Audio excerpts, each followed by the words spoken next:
Hello, everybody, and welcome to twitch.tv/the Onyx Path, where today we have gathered to play some Mage the Awakening Second Edition with the wonderful, the lovely, the ineffable story guide Tom Murr. And before I hand the reins to Tom, just one thing I want to bring your attention to, in case you missed it, the Ashcan edition for At the Gates has released over at Drive Through RPG.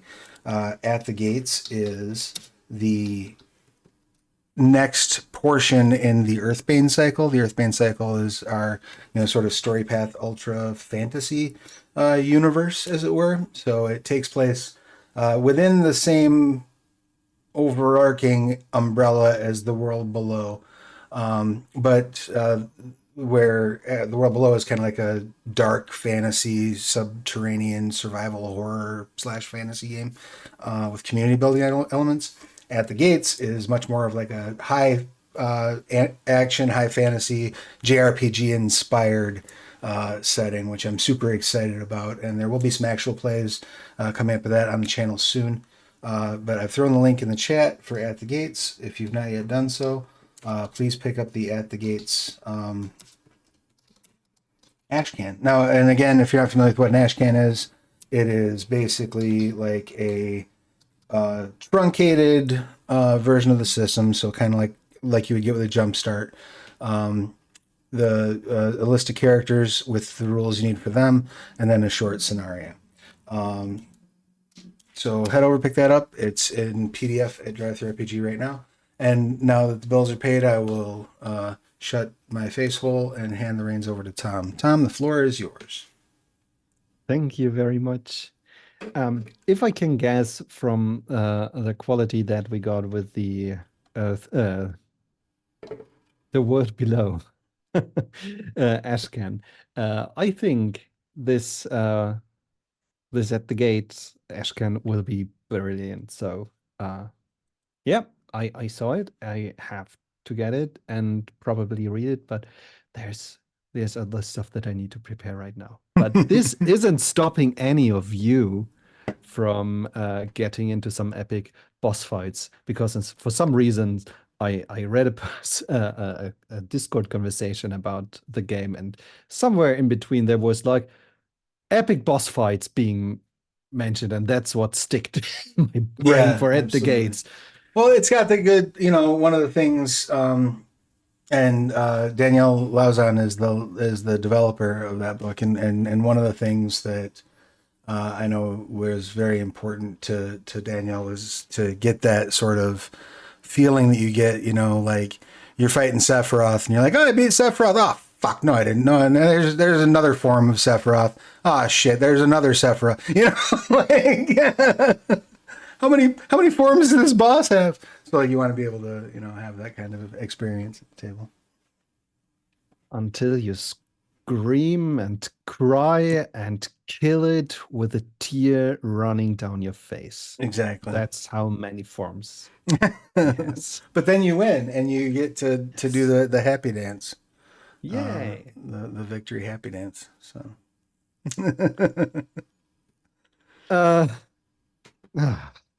okay.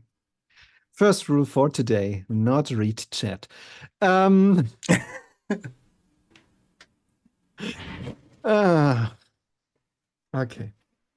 How to save at the beginning of the stream.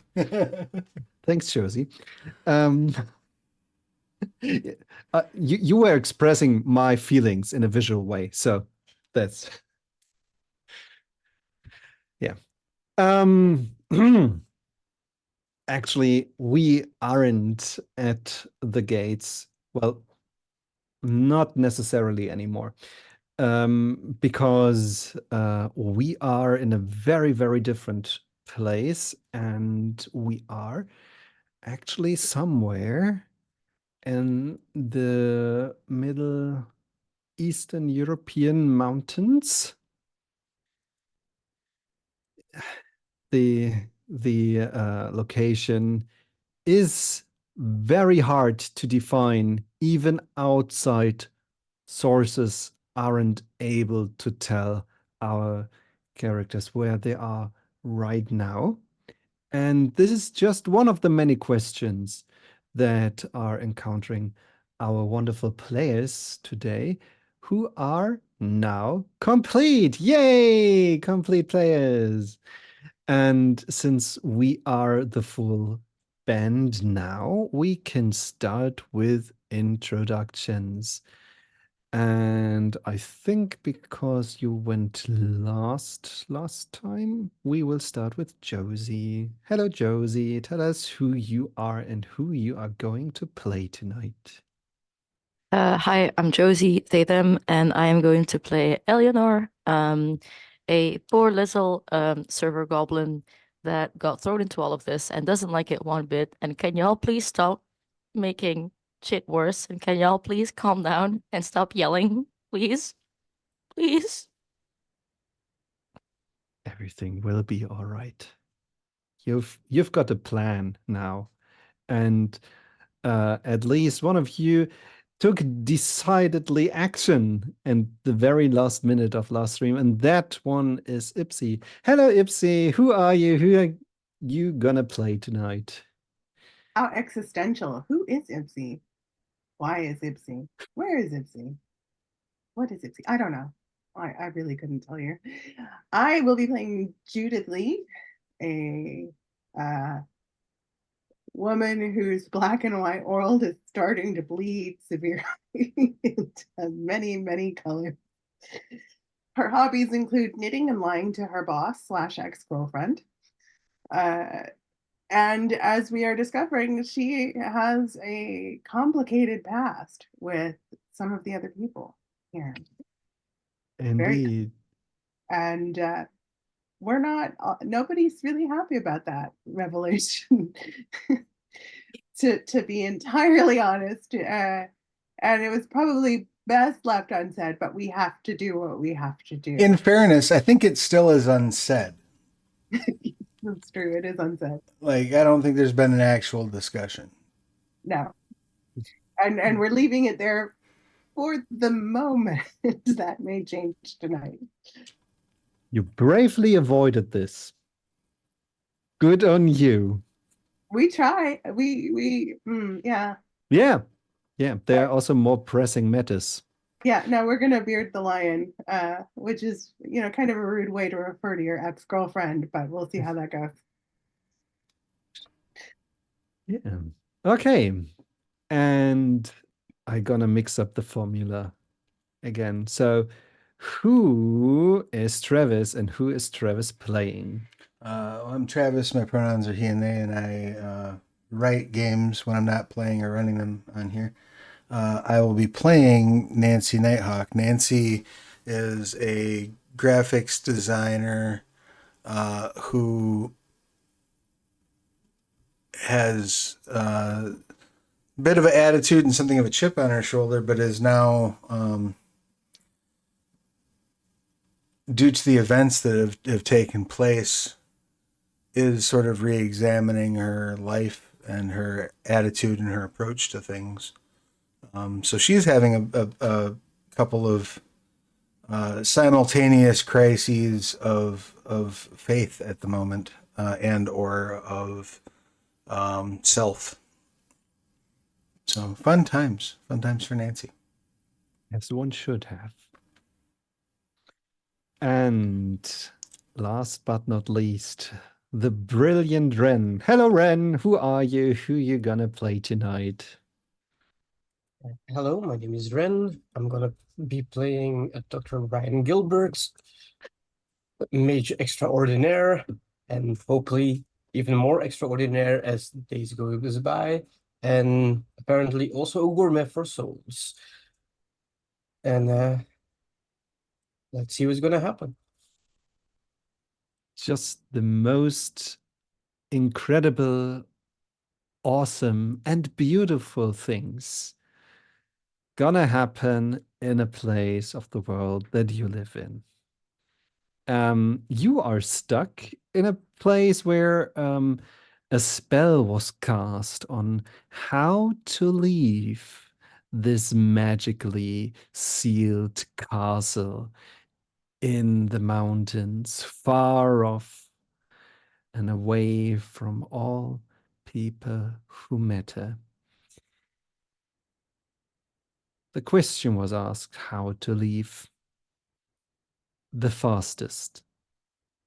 And the answer was bring Brian to the catacombs.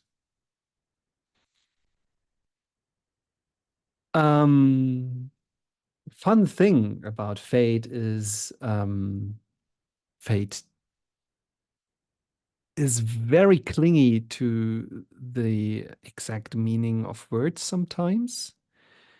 And fastest is just fastest and not anything else. But Right, certainly it is not safest nor easiest nor Nope. I probably didn't ask for not. that. I Yeah. knew what I said. I knew what I said. Yeah.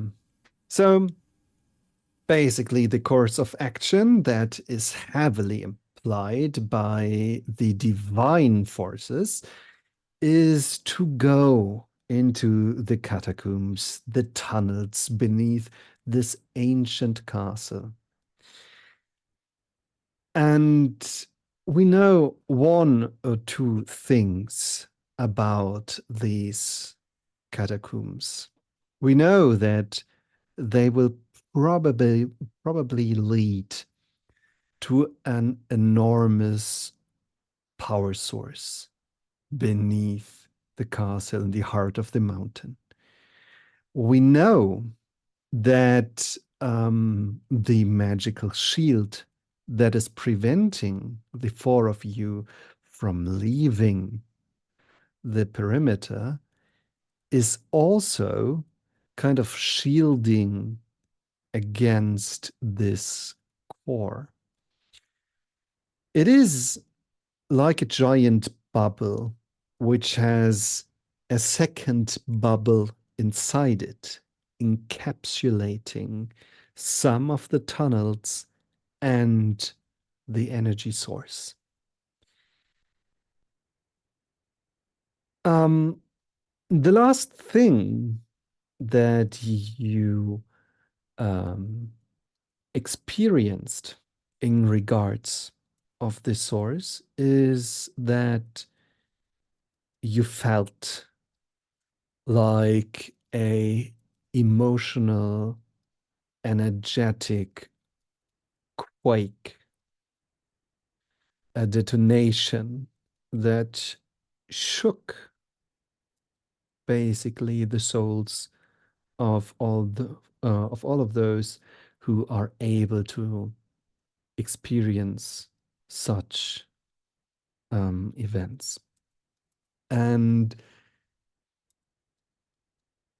it went off as Dr. Brian Gilbert was talking to his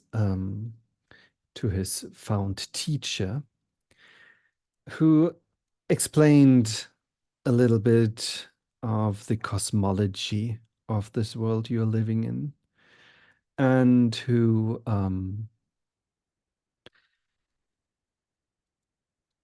went into more teaching and revealing a little bit more about his own philosophy and his approach to power and growth. In the meantime, the rest of the party reached out beyond the barriers and got in contact with Nancy's father and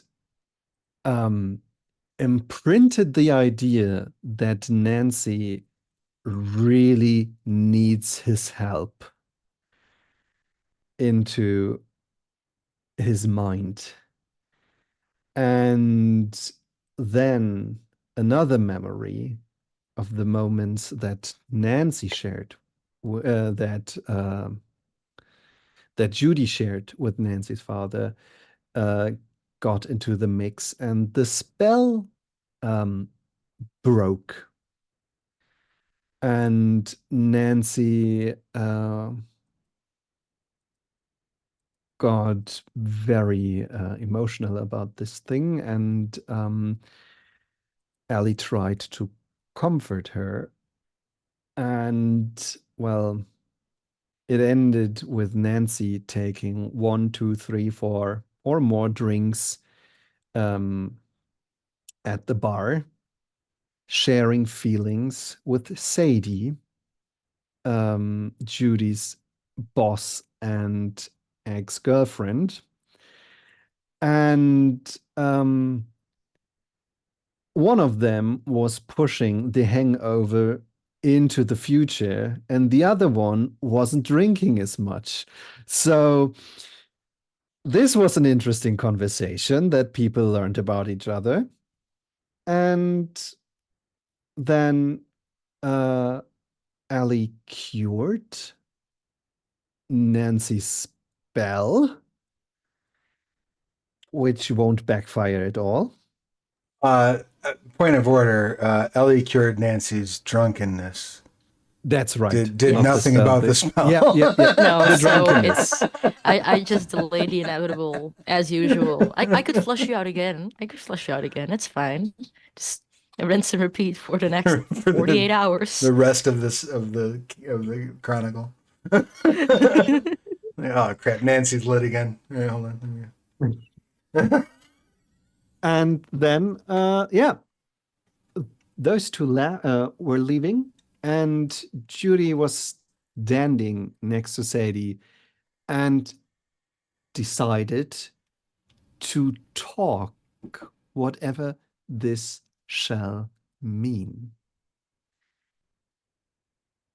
And so we basically, if I remember correctly, means that we have Nancy, Ellie, and Brian, or did he stay behind with Judy? He joined the group after his I called him over conversation with because I Ludo. needed him, because I need to sacrifice him in order to get out. No, what? Nothing. So I think It's as good as any. you're I- just with Sadie. Yeah. You're no. just with Sadie.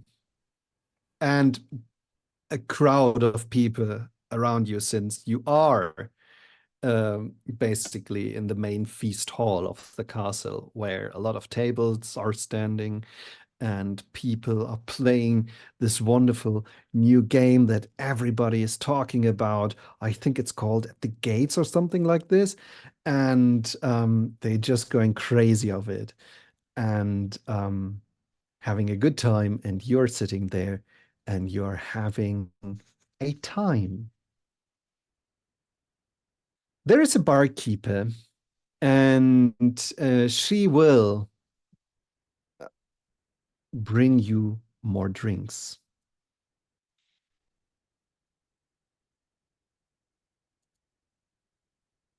And Sadie is there, and she is still trying to measure you, still trying to get a read on you. But you feel there's at least a single glimmer of hope that this conversation will lead to anything that makes sense.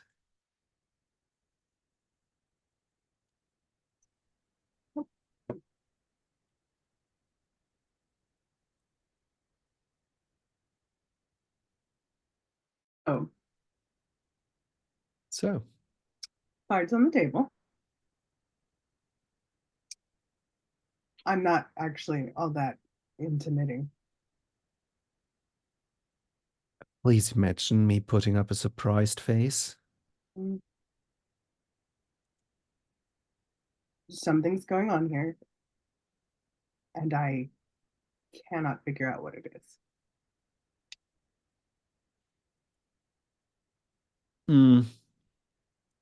You mean something is going on here, except you are behaving like you've joined a cult. Why would I join a cult? Good question. Answer, please. I have not joined a cult. Is there a cult here? I don't know. You're telling me about knitting, and suddenly you are very close with these other three. And to be honest, the things that this Nancy girl is talking about are worrisome. Worrisome how? It sounds like you joined a cult. Didn't join a cult. There's no Oh. cult to join. Then what is happening? Cards on the table. I don't know. I don't know. If I knew, which I don't, I would certainly be more forthcoming about it. But shit is weird, and I don't know where you stand on it either.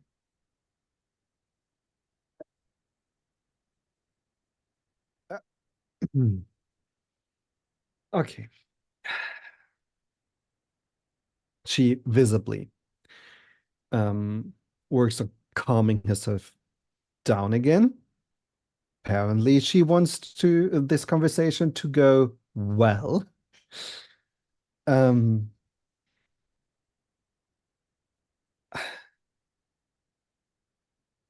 I pick up on a few things that would lead me to the assumption that there is some spying going on, but Found someone in the bathroom catatonic. We don't know how she got that way. We don't know what she's doing there. And we don't know who did it to her. and you decided that a math professor, a girl from advertisement, and the information gremlin are the people to talk about this? That's the resources I had at the time. That's who was there when I discovered it.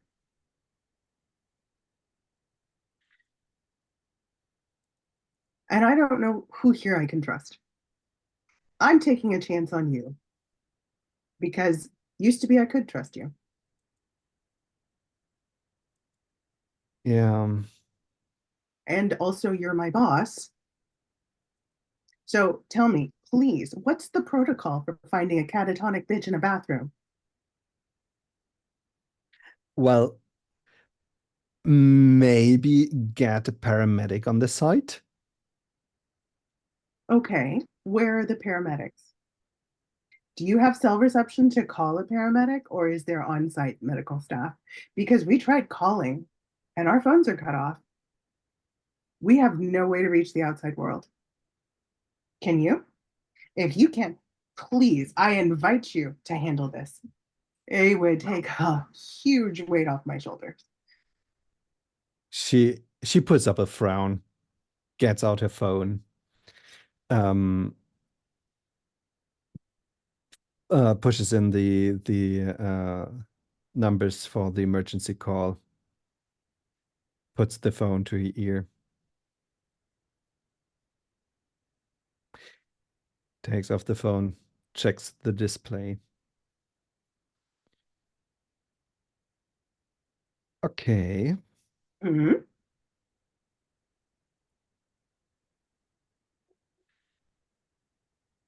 Good. Okay, we don't have service. Good. It's good that we don't have service and can't call the paramedics on a catatonic bitch in a bathroom. Wouldn't it be at least reasonable to inform your superior? I mean, as you found her. We have been trying to figure out what's going on. And we didn't know who we can trust. Again, I don't know that I can trust you in this. I'm taking a chance. What? Why wouldn't you trust me? I mean, you found a catatonic person. Okay, this can be for all kinds of medical conditions. Hmm. So why do you think there's something else going on? Because as far as we can tell, there's nothing medically wrong with her. Because the math teacher said so. Because I checked. Okay.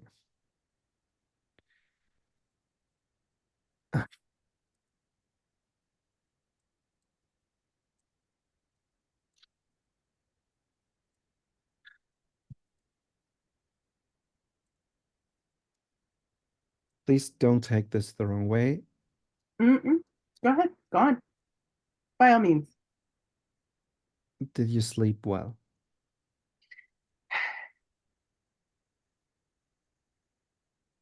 I slept. We'll go with Okay. that. Do you think that stress might be a factor in... Here we go with the whole let's pick apart Judith and her little flaws because we don't want to listen to what she's actually saying. We just want to go with whatever we think our objective reality is. I am checking the basics. You're If you checking. can tell me that everything is all right on your end. No, it's not. That's the whole reason why you think I'm in a cult now with a math teacher and somebody from advertising and a gremlin, I guess. I don't know. This is my normal, right? This is who you know me as. I know you as somebody who looks at the resources at hand Mm-hmm.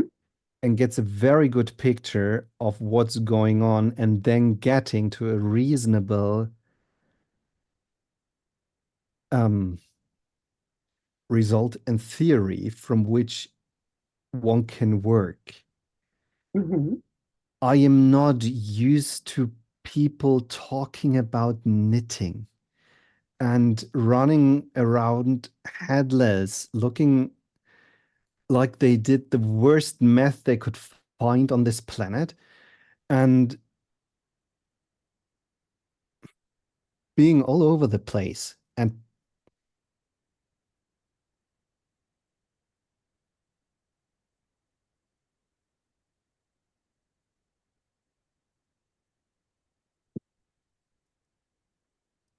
So imagine what it took to get me here to this point in time where we're having this conversation the way we're having it.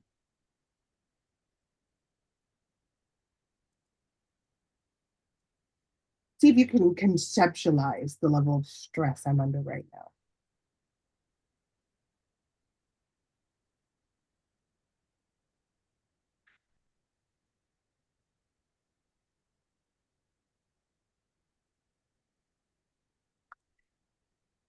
there are a few people on site who have a little bit more advanced medical training. Mm-hmm. Do you think it is a good idea to get them checking on this person? Who?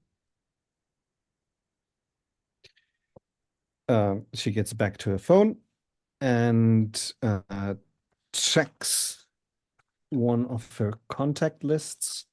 And if you want to, I can give you a name. Sure. So we have, for example, probably not my favorite, but I saw her not too long ago, Jessica Mota. Usually working in sales, but she got special training for first responders. So Why isn't she your first choice? because she's annoying and from sales. Okay, well, whatever. Out of character, what is it that I know about this person? She is in sales and she is probably the strongest rival to Elias Giannakakis, who is, according to your ritual spell from earlier, the worst person on the planet. Aside of that, she, I don't know if you ever got that much contact with her, because she is one of the people who usually a lot on travels, business travels, doing deals outside. So Let's go with her. great. Okay, good. Where did you see her? She was at one of the tables over there, so I don't think she. I can get her. I'm just not sure if our conversation is over yet. Fine. Do continue. So after we check in with the patient and Jessica, what do you think is your next step? Can you get some rest? Or is there anything else you need to take care of? I don't know. Rest is on the table right now. Well, my priority right now is getting out of here. I don't feel safe.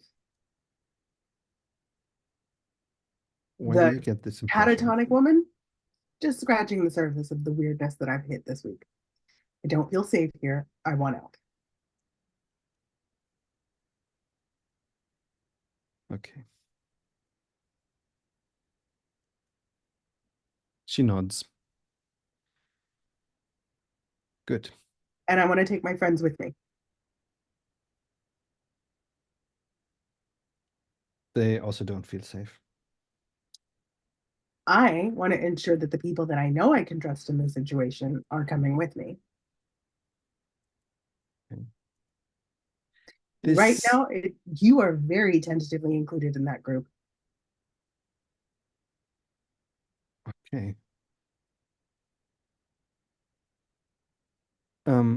Let's figure out how to help this catatonic person first, and then I might need some further explaining. You might need what? Further explaining, because yeah, I don't necessarily share your feelings about this place right now. Sure. But the well-being of this person might be important right now. Let's start there. Okay. In the meantime, our three other heroes, or mages, are more or less hiding in a different room and fighting the effects of alcohol. You've done so bravely. What's your course of action? Listen, I don't think it's that big of a deal. Clearly, I'm in total control of myself, and there's absolutely nothing to be worried about.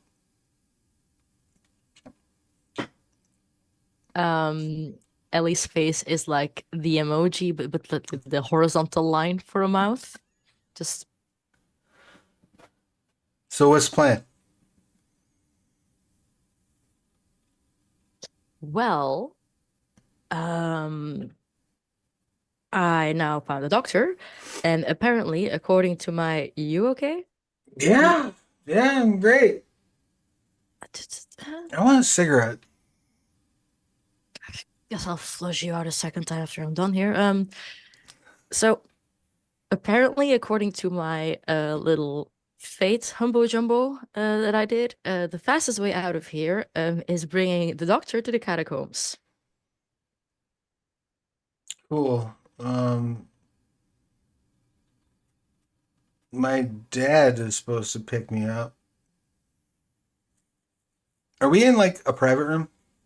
Like in like a hotel room? Or are we like in a publicly accessed area?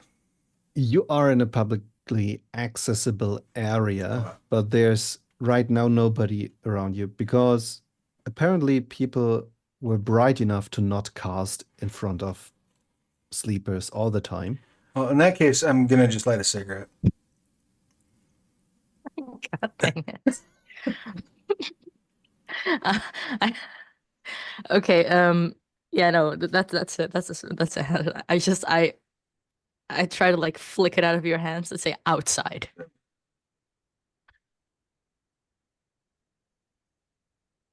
You know, we only have so many of those, and we're trapped here. Yeah. Well, then be smart enough and don't light them up inside. You make an excellent point. I walk up and grab my cigarette, and I'll grind it out on the first flat surface I see. It's my forehead. No. So, like, I don't know if there's like a little stand that has a vase on it or something like that. I'll just grind it out on that and pinch the edges off. Continue, please. But after Judy's done talking, and I like scoot over a little if I can see the two talking because we didn't move that far away, and read a little of what the facial expressions are, what's going on. It's going in some direction. It's going. It's definitely going. Thanks. For clarification, the doctor is not there with us right now. Correct? Oh, I have. All right. In that case, I'm be like, well, Doc, we gotta get you to the catacombs. Catacombs, yeah. Stay with us, Nancy. Why are we waiting around? Let's go. That's why we're waiting around, and I try to very casually point at Judy and Sadie. That's why we're waiting. Sadie, she seems nice.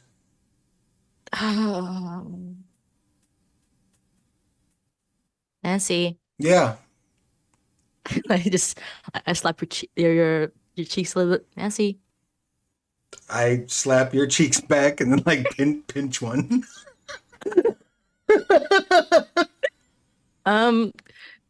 so I'm gonna try flushing her out again. Ah, Can I just try another little I mean, flushing of the filter? is this in the interest of the player, Travis? I have no objection to her flushing me out, Okay. me randomly becoming drunk again down the road. Yeah, that's fine. Yeah. So yeah, go ahead. Okay. It's fine. You don't need to roll. I Okay. don't want to roll this. Okay, fine. Whoa. I just grab you by the head and put my thumbs on your forehead, and they go a little like this.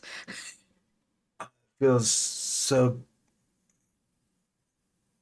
like bummery. What the heck? Oh, you're sober again. Yeah, and I already have regrets. What? Welcome to the land of the sober. That's normally how it goes. I know, which was what I was trying to avoid. Continue. What do you mean trying to avoid? Everything that comes along with sobriety for the most part, but specifically regrets. Are we just waiting on those two, and that's what's keeping us? Kind of, and also a little lesson in life. If you tend to stay sober for a longer time, you tend to do things that you do not regret. Fun fact. I don't know that the evidence bears that out, at least not here. Remember, this is a magical place after all. And I can say from my own personal experience, I've been enjoying it much more while under the influence. I'm going to go smoke. And walk outside. I turn to Brian and say, one day I am going to rip her hair out, and I don't know when, like when it will happen. But it's gonna be soon at this rate. Better don't. You need to treasure your hair while you still have it.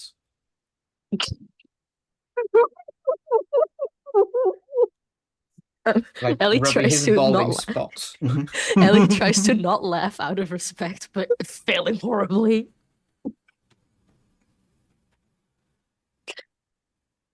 Um, yeah, and I peer over again at Judy and Sadie, like, has it gone any better? Has it gone any worse? Are they at each other's throats already? Like, They are not trying to kill each other. They apparently they found a common ground, and they are definitely not through their issues. But it seems like they are about to do something, to go places.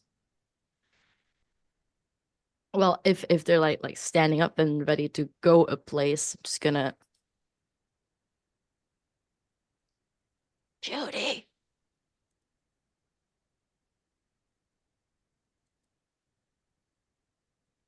Just a second. I'll be right back. Yeah. I point at Brian. We have our fourth catacombs now. Right. We're going to try something. This is the room she's in. Please investigate it independently. And we'll meet up here in what? An hour? 2? What do you think? Are you talking to Sadie or to I am talking Ellie? to Sadie, yes. She is about to say no, and then she says, "Fine." Right. Just look at Sadie with these big eyes. She takes a very deep breath, sighs, and then she goes over to Jessica to grab her and her medical knowledge and go to the room that was conveniently described by Judy before, so she doesn't have to look for the room. It's A room that will not at all enforce the image of Judy having joined a strange cult with all the burned runes across the walls. It's gonna be fine. I forgot about that. Yes. So they leave. Dude, I'm not in a cult. Why would you think I'm in a cult? By the way, go to this room where all this cult shit happens. Hmm. I'm Ah, not in the cult. I am the cult. okay. And we broke up. Welcome to Dianetics. Okay. So the four of you have some breathing air. I take my two compatriots outside to where I see Nancy's smoke plume slowly rising. So I guess that's where she is. Safe assumption. How long will I remain periodically drunk? So the spell that you cast in a mage is usually going for a scene. Okay. So you are not drunk for a scene or until we deem it appropriate that you're back drunk. Oh no, I guess I was asking like what the total duration of me remaining drunk is. I thought it was Okay. like a week where I would periodically become drunk again, but You drank already a lot. and you put a lot of that into your drunkenness storage. So I'm not sure if we said it is a week, but there are definitely a few nights in there. So I'm at this point. I'm like the alcoholic equivalent of a cow. Like I have a second stomach. More of a camel. You just put in your Also- hump. Right. Also, brewery syndrome, mage style. Yeah, so I'm probably, I would assume, uh, leaning against the wall, smoking. Oh, not again. I can't keep. Fancy. Mm. Yo, what up? I got the crew. All right, awesome. Let's hit the catacombs. We got You places down to be. go down? Okay, great. Let's do it. Okay. The entrance to the catacombs, is that where Nancy and I went in the first? no. Okay. The I entry, know the entrance to the catacombs. God dang it. yes, very- that's Very nice at night, very calming, away from all the humbo jumbo and people. Lead the way.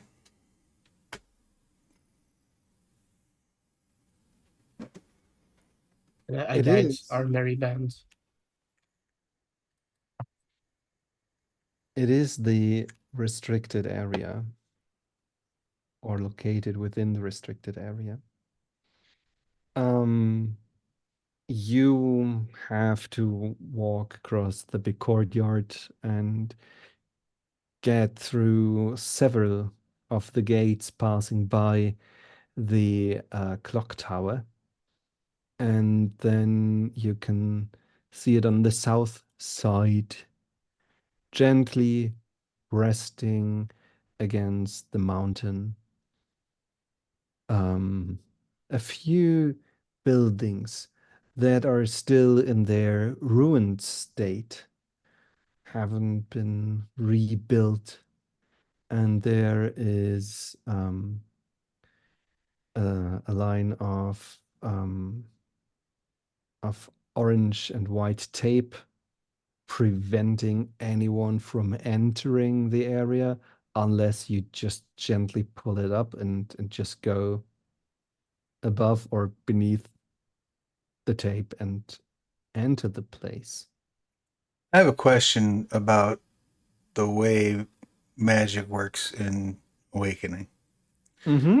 I am a time mage. Yes. I do not have any forces. However, I don't have like any life or anything like that. But I was wondering if with just time, I could make a spell where the appearance of us moving through the space is delayed. I'm pretty sure you can do this. So the secret about Mage, the Awakening, is tell me what you want to achieve and then tell me why your Arcana is working in this case. Okay. Yeah. It's- So my idea would be that like, I mean, I don't think we need long. 5 minutes. Mhm. So that as we're moving through this space and going to this place we're not supposed to be and entering this place we're not supposed to be, that people will see us 5 minutes after we've moved through. Yeah, this sounds like a neat idea. How high is your time rating? I'm time 3. Time 3. I'm just checking with the praxis, like the ways that you can. There it is. You can use your spell. Basically, I would say this is more or less veiling something. You're veiling your approach, the time that you go there. This is basically time 2. Okay. Um, Is there an interesting reason to roll? I don't think so. Okay. You do this. How does it look like? The actual casting of the spell itself Yes. is probably, given Nancy's blood alcohol level, probably uh, uh, involves some grand sweeping gestures and some chanting in high speech. But if I can do it to the tune of like 99 bottles of beer on the wall, I will do so.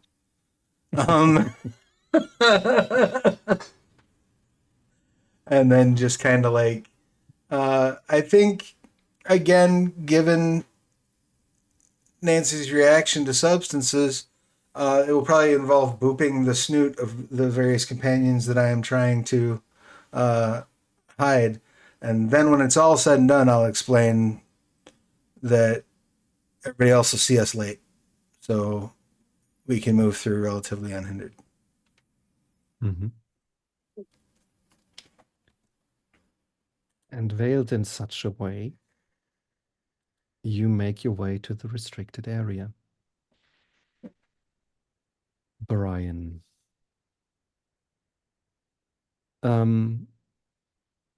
All of you get this sensation that there is something calling for you. But I think Brian is the first one to pick it up. Where does it come from? What do you think does the entry look like?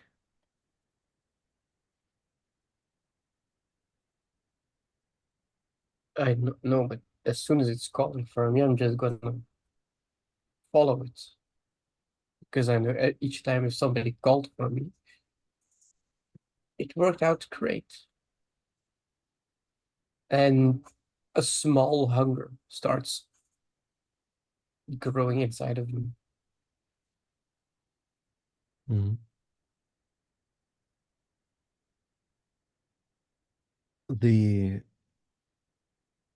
The entrance. It's just a small stone frame. A few stairs lead down there. Somebody installed a hand railing a very long time ago, but it's already gone again. And there is darkness waiting within this frame. It's not complete darkness. You can see a few more steps further down the way, but it's obfuscating and hiding a little bit the promises it tends to make to you.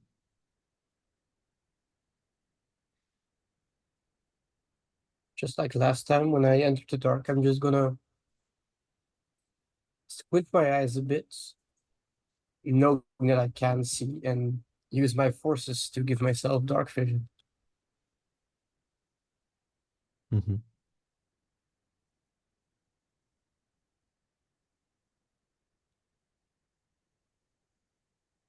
Um,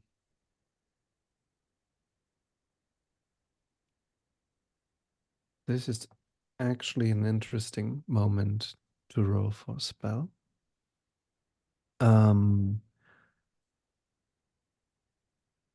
I forgot. Is this a spell that you have learned in any way?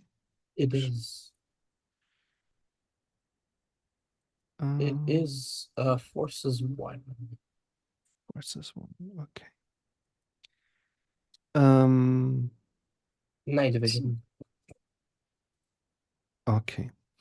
Then please do me the favor and roll wisdom and forces.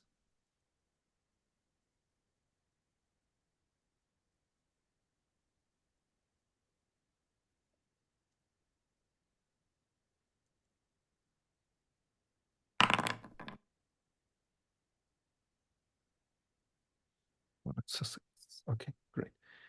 And you feel that the place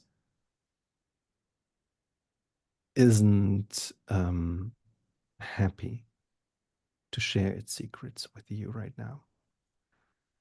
But it has to.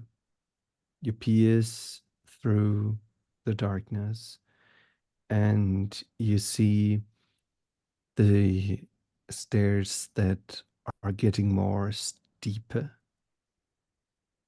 And you can see the stone wall to your left and to your right, which is covered in moss up here. A little bit of durable grass is growing beneath the small boulders that were used to build it. And you're ready to descend. Is anybody else preparing for the journey down? Yeah. I figured we could use some luck. What do you think? So I would like to what's the thing again here? To have exceptional luck is Mhm. Fate 2.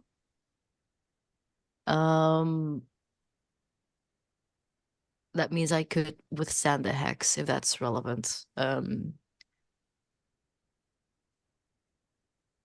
Depending on how much of a hassle this is, I would like to be the support player once again and try to enchant the whole team. If that is not a possibility, then I'll just do it on myself. It is definitely a possibility.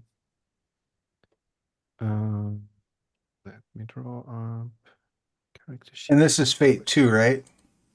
Yes. If possible, and if I recognize it, I think Nancy, once again embodying the, drunk girl you run into in the bathroom who tells you that you're the prettiest thing in the universe. Like, I'm immediately going to bring that energy to trying to help with this spell. Because I also have Fate too. Okay. So I'm be like, ooh, where'd you learn how to chant like that? Sounds brilliant to me. Thanks,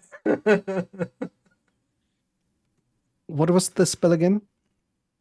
it is called, if I can get my PDF here, Exceptional Luck. It's the first spell under Apprentice of Fate, which is 2 dots in Fate. Perfect. Yeah. Then you can do a fate and your wisdom check, and you show 2 additional dice for your very good best friend helping you. Okay, rolling. I'm just gonna manually do my skill pool. So wisdom Yes. I mean, Gnosis, And- wouldn't it? or yeah. Gnosis. Yes, you're right. I was about to say, ooh, no. Ooh, so many dice. Gnosis. Yeah, I mean, if you want to let us roll wisdom for spellcasting, I'm for it. So 3 in Fate and 2 in Gnosis. And 2 additional dice for Nancy helping. 2 additional dice, and let's see, is that one of my...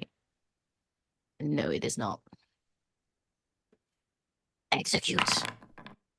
What's 2 successes? Yay. That's enough, and I think we can happily apply the effect to the whole party. And you get luck, and you get luck. Everyone gets luck. Sounds. And what's the benefit of brilliant. that luck mechanically? Mage blesses the subject's endeavors or curses them, whether good or bad, bestows a boon or inflicts a hex. The subject may withstand a hex with composure instead of suffering hex, no matter what. And a boon does what in this system? It does give you just a second, so I'm not doing things wrong again. You can pick one of the following effects. Grant 9 again rule. For let's say 2 dice rolls. I decided arbitrarily that the potency of the spell is 2. Or it gives you on a certain action 2 additional dice for 2 dice rolls. Or it can give you a beneficial condition, such as charmed, informed, inspired, or steadfast. Equal to the potency of the spell, which I determined to be 2. So these are the mechanical effects. And does this so when you talk a lot about 2 rolls, would that be 2 rolls for each of us or 2 rolls for the group? For each of you. Okay. And is that It's not a good all? sign that you're so generous. Help. Is that all up to? So does Josie break down like who's getting what, or can we choose like which benefit we would prefer to receive? I'd say you can choose. You can choose. It's all right. I don't like the way you said that. I am just thinking about how does this look like, except for Nancy going around and booping people. No, this was actually this was a team effort with the booping, right? Well, the booping was when I was making people invisible. Oh, that's right. Well, Yeah, not yeah. invisible, but delayed. How does your spell look like? I think in terms of how it looks like for Nancy, whatever Eleanor is doing, I'm just mimicking it, but as well as someone who is inebriated can. So again, I'm thinking like if there's any gestures, mine are probably a little bit broader, you know, and maybe a little slower. But I'm kind of like behind Ellie, like doing the same stuff. Yes. Lord. So What Ellie is doing is taking some of that religious trauma and putting it to good use.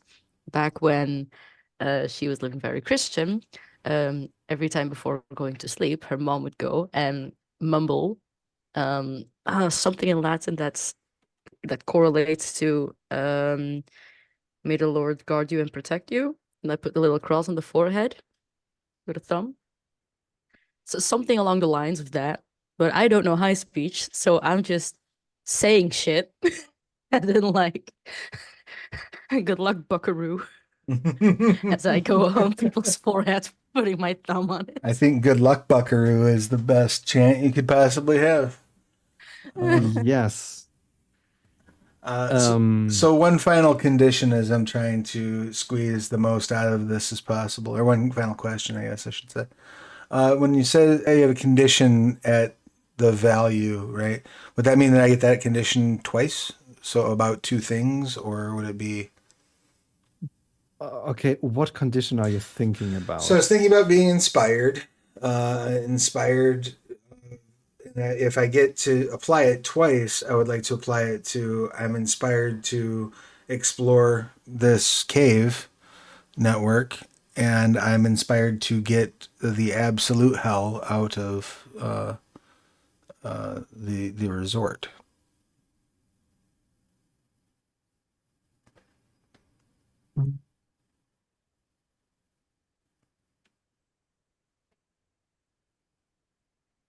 I see a min-maxer. um, yeah.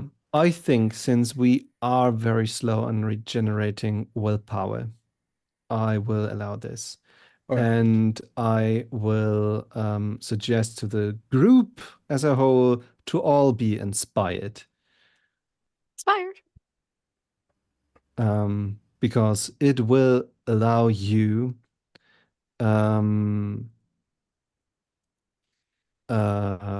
to resolve this condition if you take an action that will lead you towards fulfilling the goal of your inspiration, like exploring the catacombs or leaving the castle, then you gain a exceptional success on 3 dice or 3 successes, and you regain a point of willpower.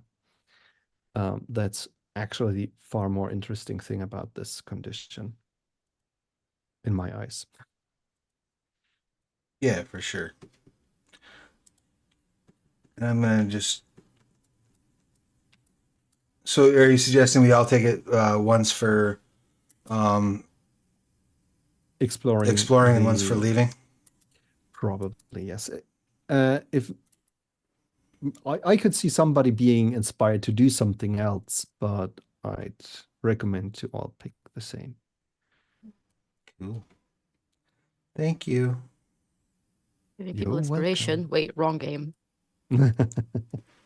Now you will be inspired, legally distinct.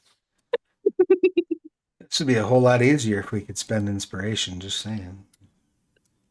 Like, I would like to dramatically edit a helicopter to land and rescue us. I think I can veto this. I suppose you probably could.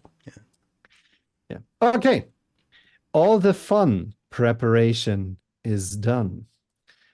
To be honest, mages are the most terrifying if they go into a place prepared. So, Yeah, we got we're that. done We here. got that Batman prep time. Yes.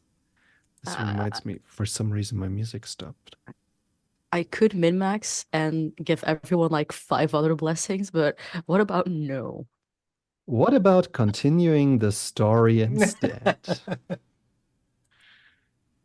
Okay. Let's push Brian into the front row and start our exploration. At first, the air is as you would expect it. It is still fresh and filled with the warmth of the afternoon. And it turns slowly with every step that you take, a little bit more towards musty and damp, and it starts to cling on your skin until it changes again. The moss and the grass disappears slowly from the walls. The widely puzzled together stones in the walls become more neatly organized. Clear lines, a precise filling between the large bricks. Dusty, but well maintained stairs.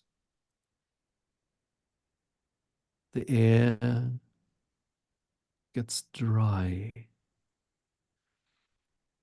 and starts to draw away the moisture from your skin. from your tongue, and from your nose.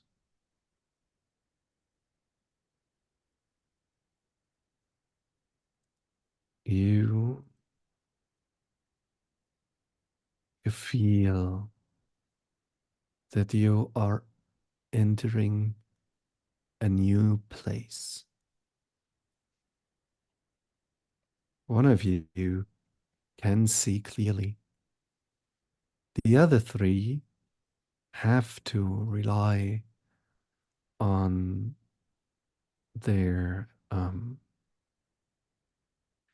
the hands and ears to orientate themselves. 2 questions. Yes. One, does this drying out simply drying, or is there also heat involved with it? There is no heat involved. It's just very dry. And secondly, can I whip out my Zippo to give us a You shall. excellent? You hear So- the telltale shing, and then click click, and then now we have a little bit of light. Hey, we can see for like 3 feet. That's more than you could before. Do Yes. I hear anything that could indicate a living creature? Like you'd think in these categories would be like rats or something else, Hmm. or Please roll me a wits plus composure check. Snoring, I- Benedict Cumberbatch talking in his sleep, anything like that. I would like to, if we're gonna roll for that, then actually use a web of life from life 1. Mhm. I basically become a radar, like a sonar for living creatures. Mhm. This one we gonna rule the shit out of. Give me a second. Perfect. Web of life. There we go.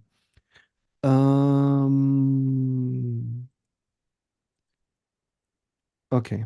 It's life 1. The primary factor is duration. It's keenly aware of any living things nearby. Feels a presence by the way they accept upon the tapestry a gravity of life force that connects all creatures to the same great cycle. The filter I would like to apply is all mammals except the 4 of us. Okay. Sounds good to me. Because I could say all humans, but if there's a big ass dog somewhere, I'm fucked. Okay, cue the spirits, cue the undead. Completely unrelated technical question. Would that detect a platypus? I say yes, because you would also find a platypus if you were looking for a bird. So here's your answer.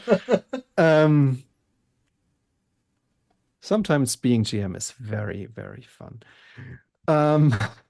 Okay. I'm sorry. I promise I'm not drunk. Nancy's drunk. Good. You're just asking the Nancy questions. Right. I yeah. understand. These are important things. These are important facts. Okay.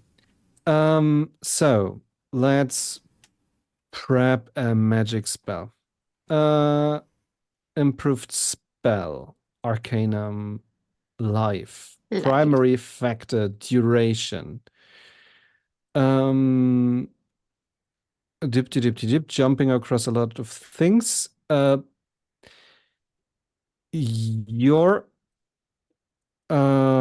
life is at 1, so you don't get any free stuff except probably 1 free reach, and I would Suggest making my spell not take 6 hours? Yeah, I figured. Yeah, the thing is, if you want to last it longer than 1 turn, you need to ramp up its duration, and therefore you either have to take penalty dice,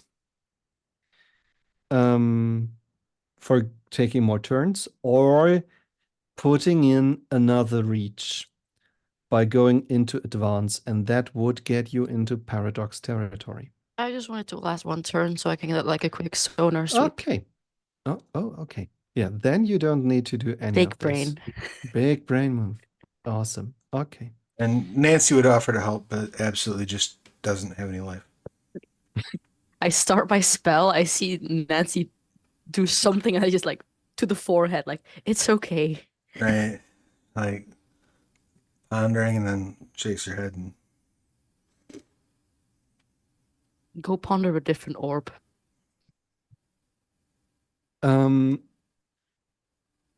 you bring in any other fun things for your spell?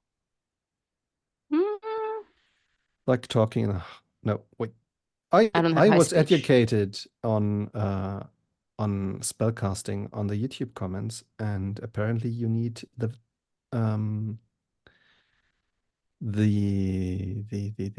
what they called The thing merits Oh. high speech for using high speech. right.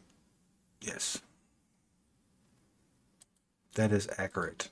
That's accurate, and I messed up this a lot. So Well, I don't know about anybody else, but like my character has the high speech merit. That's why I've been yes, using you do. The others don't. You do have your mirror necklace, though. Yes. It'd be chilling. So I guess I could give it like maybe, but that thing, is that extra reach or is that something It else? is a bonus die for Okay, your roll. bonus A die. yantra die. Okay, Yantra die. I could add that in. And that would put me, if I have, is it life and gnosis that I'm rolling? It's not life analysis, correct? That would put me at 4 dice then in total.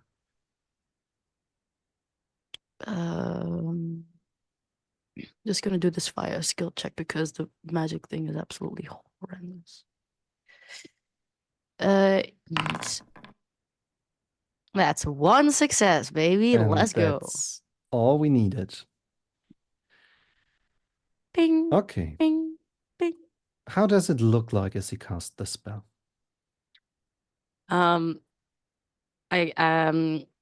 I crouch and put one hand on the floor and the other against the wall. I close my eyes and try to feel for vibrations or anything else. It is like moss in the way or something. I slightly dig my fingers into it until I reach something that's hard, but that could convey vibrations easier. In this part, there is no moss anymore. Okay. You feel the dry stone wall and the dust that settled upon it. And you send out your senses. And in your perspective, time slows down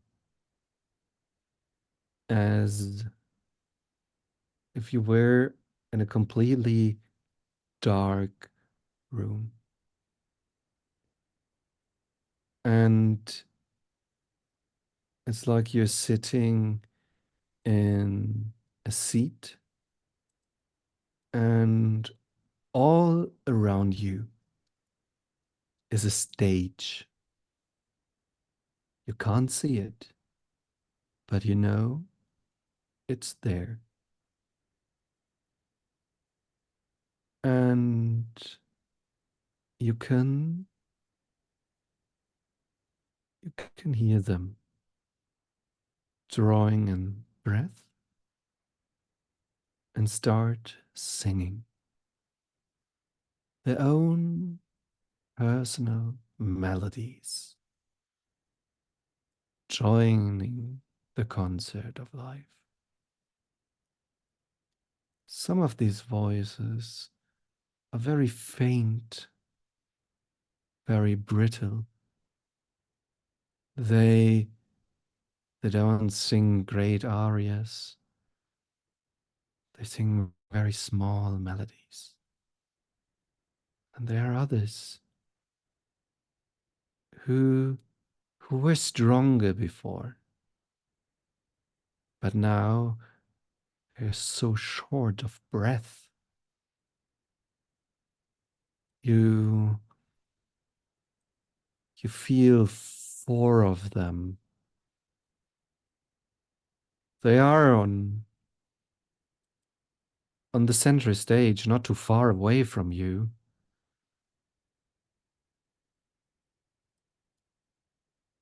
And as you hear closer, feel the vibration of the voices in the stone and in the air. You find the strong voices. And they sing. And they roar.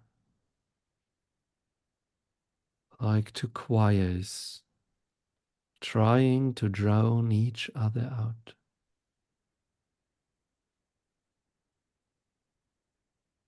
There are 5.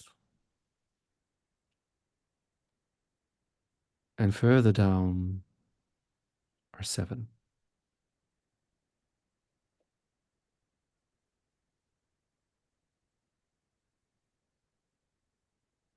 And the spell stops. The voices get quieter. And you return.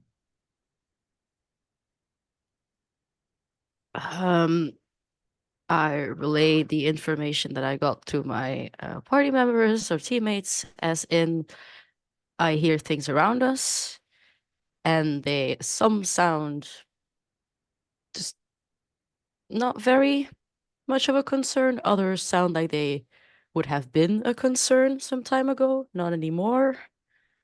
And then also just like the approximation of distance. Like how not concerning, like dead? No, if they were dead, I wouldn't have felt them. But like my granddad, 50 years ago, if you would pick a fight against him, that was a concern. Now, not so much anymore, even though he's still alive. So like old, Or somehow used. incapacitated? Yeah, hindered. Am I hindered? Well, I did exclude you all from my search. But yes, you're hindered. It's fair. You made me gum. It's dry as hell in here. It is.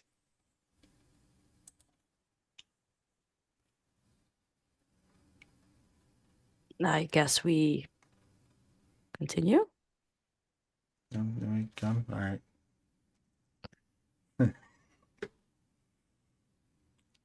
Without saying a word, I continue on looking for that voice that's calling. Oh, dear Lord. You finally enter a spiral staircase that leads you even further down. These rooms don't make any sense anymore in regards to being support cellars or anything like this for the castle. They're meant for something else. And you can see in the dim light of the Zippo that after you left the spiral staircase, you are in a small room.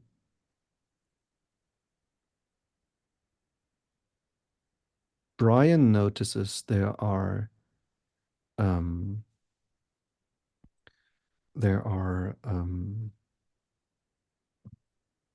words. Words are failing me. Why now?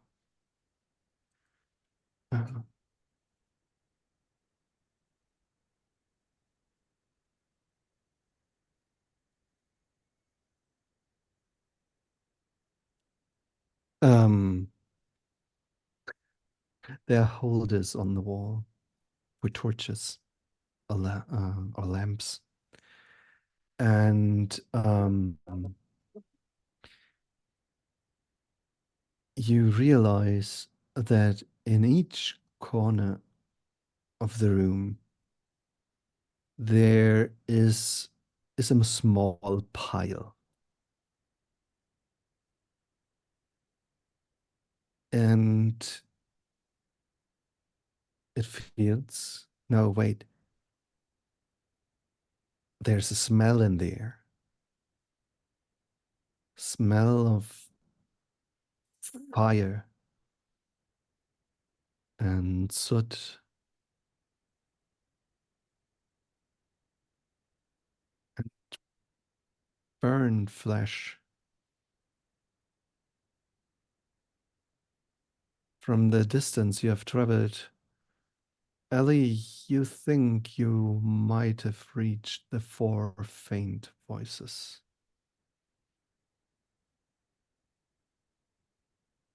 I think as soon as Nancy smells burnt flesh, she's going to instinctively move her lighter into her other hand. And do any of those wall sconces have a torch in them? Yes. Snag a torch and try to light that sucker. With a little bit more light to your hand, you see the piles. They are made of clothing. You can see some hair. A hand sticking out. Does that pile of clothing look large enough to support a human being underneath it? Yes. Oh, okay. I was like, I thought maybe it was just like a shirt on the ground with a hand sticking out like that. But the reactions are very different. What can I gauge, like what era the clothing is from? You get close.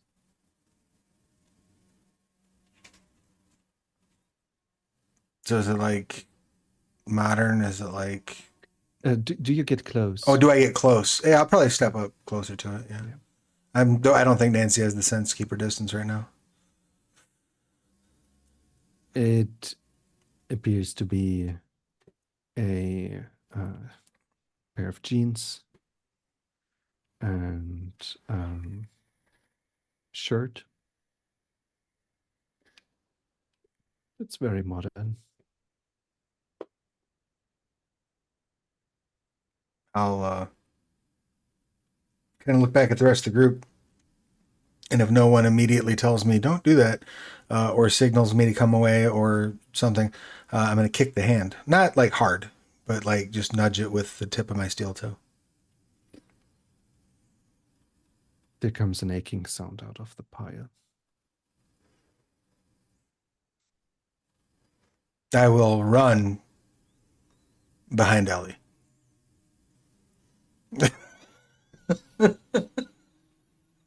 I instinctively like put my elbows a bit further from my body to provide cover, even though that will do absolutely nothing.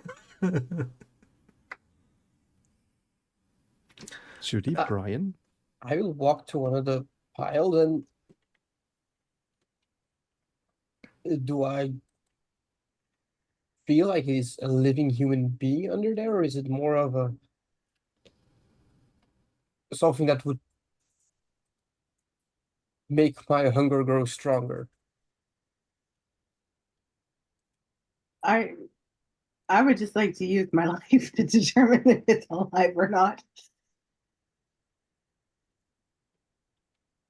Sure. So basically the pile's large enough to cover a person. If you get closer to them, you might be able to pick up on the breathing.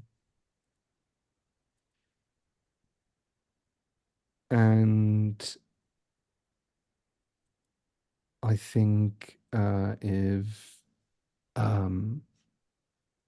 if Judy just want to get an idea if they are alive, you just basically have to switch on your mage side for Yeah, for I will life. actually. My mind is higher, so I want to see if they are alive and Okay. aware, and or is this some sort of like Hellraiser situation where we've opened the puzzle box? We're in the wrong part of the lament configuration, and the Cenobites are going to come out. Those are two very different things Mhm. to get information on.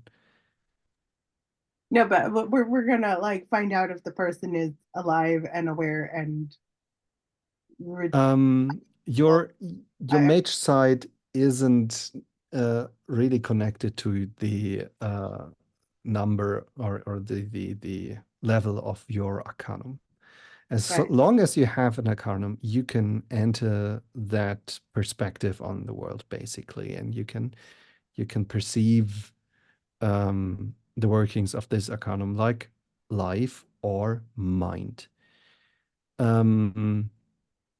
So basically, if Brian also wants to gather this important information, I would need to know from Brian from what kind of perspective he would be looking I at will these do it from points. Prime together with Mhm. Pierce Deception. Something that will let me look through all falsehoods and illusions and phantasms. Okay. And Judy, do you want to stick to mind or to life? If I can determine that they are in fact alive and breathing with mage sight, and I want to try and do mind then to see if I can glean more information about Okay. consciousness. There we go. And if they are revivable. Mhm. There's a certain stage at which you've been tortured where you just there's no pulling them back, but Okay. So, um, let's start with Prime. As Brian tries to figure out the connection of these people with the supernal world, you don't find any strings. They don't appear to be interesting. And Judy is looking for signs of mental activity. You find nothing.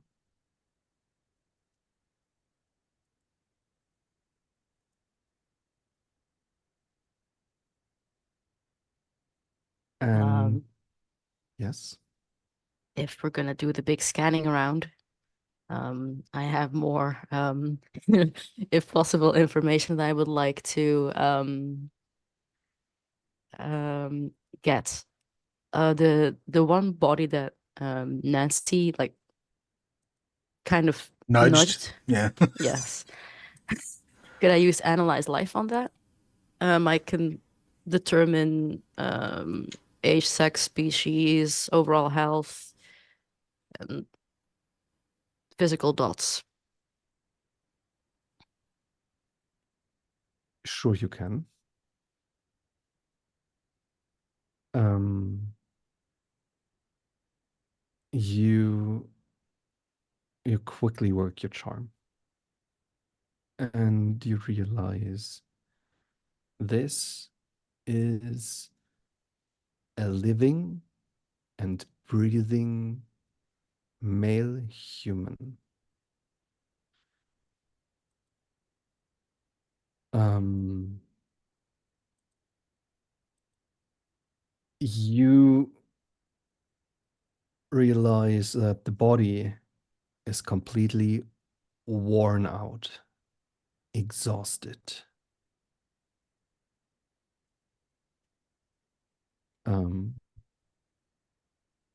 Anything else? I can get the age as well. And the total amount of dots in physical attributes. Mid-50s. Not very fit. Probably goes by bike every other week, calls that sport, and is done with any physical activities for the next 14 days. I mean, relatable.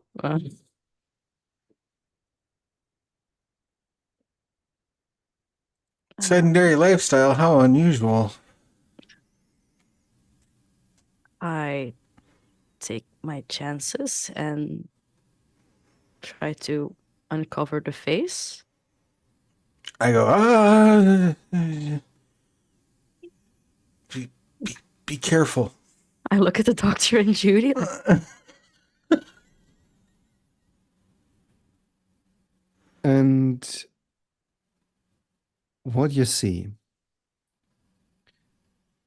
is very pale skin, bloodshot eyes, mouth is a little bit open, and the person is basically staring not at you, but at something behind you, or just the emptiness. And Judy is the first with the thought, but it's pretty close for everyone. The situation seems not too far off to that of Sophie Bougar, who is probably still standing in her room upstairs and being investigated by Sadie right now. And this is a brilliant moment to take a short break. Thank you all so much. Whether you're watching live or on VOD, we appreciate you being here. We're going to take a quick break to address all of our biological and technological needs. But whilst we do, I would highly recommend you head over to DriveThruRPG and check out the At the Gates ashcan that has been set up. I think we're still collecting errata for it this week, so I think it's technically still the advanced PDF. But it's got everything you need to check out the newest forthcoming game from Onyx Path using StoryPath Ultra. If you're watching live, just hang out so you see our pretty faces return. If you're watching in VOD, just hit fast forward and we'll be back momentarily. Thank you so much.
Hello, everybody. Welcome back to twitch.tv/the Onyx Path, where we have returned for Mage the Awakening. Thank you so much for hanging out. If you're watching live, if you're watching in VOD, thanks for fast forwarding to this part.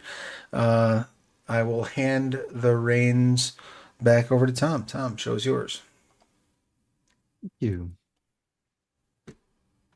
We shall return to our four mages, discovering a small chamber, which also have a door leading out of here, just to give you that information that might be important to you. And one burning torch on the wall, and 4 piles of 1 person each in the corners of the room.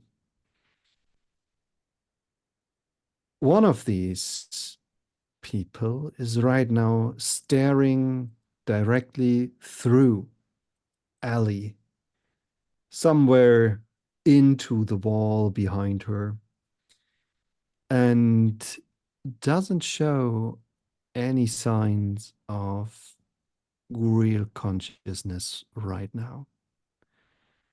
They're not connected to the supernal world, and they are breathing. I do like a little snappy, like, hello? Hi? Nothing? Nothing really, no.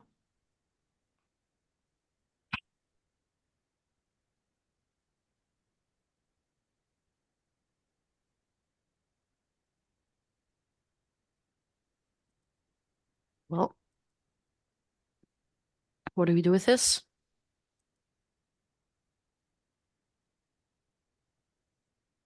Do you think this will help us get out of here? If no, I think we will continue investigating. And once we go up, we will see what we can do about it. Is it possible that they're like this because of whatever's happening to us? Like it happened to them and that's how they wound up?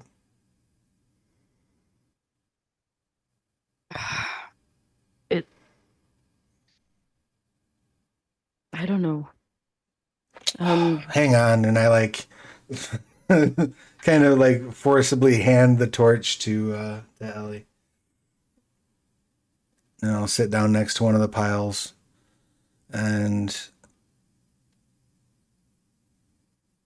like sit cross-legged, try to straighten my back out. Take a second to stop and remember what it was I was doing, and then refocus my attention and try to look into the past of this person. Wonderful. Um,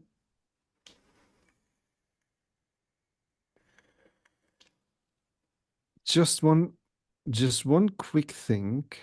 I need to check temporal sympathy. Um,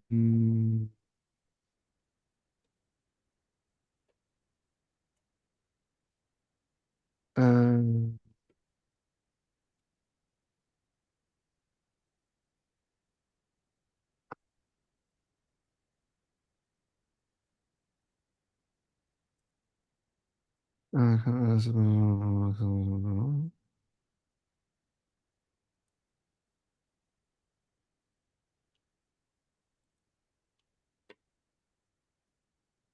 what's your spell called again?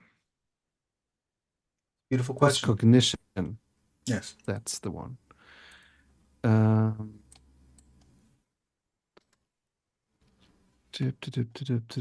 Presence of you, them by default.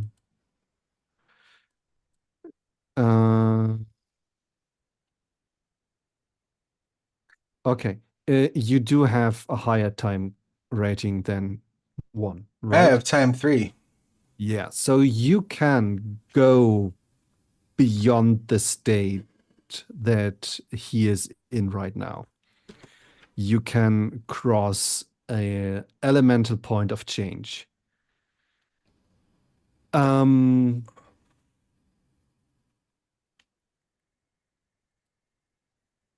Let's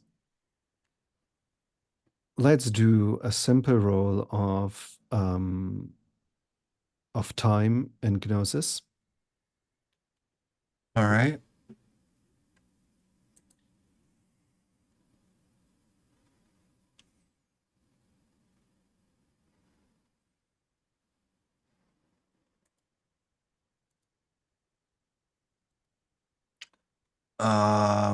Any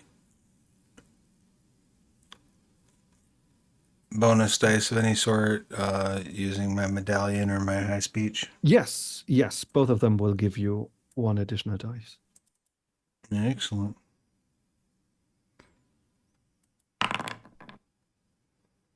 See how that went.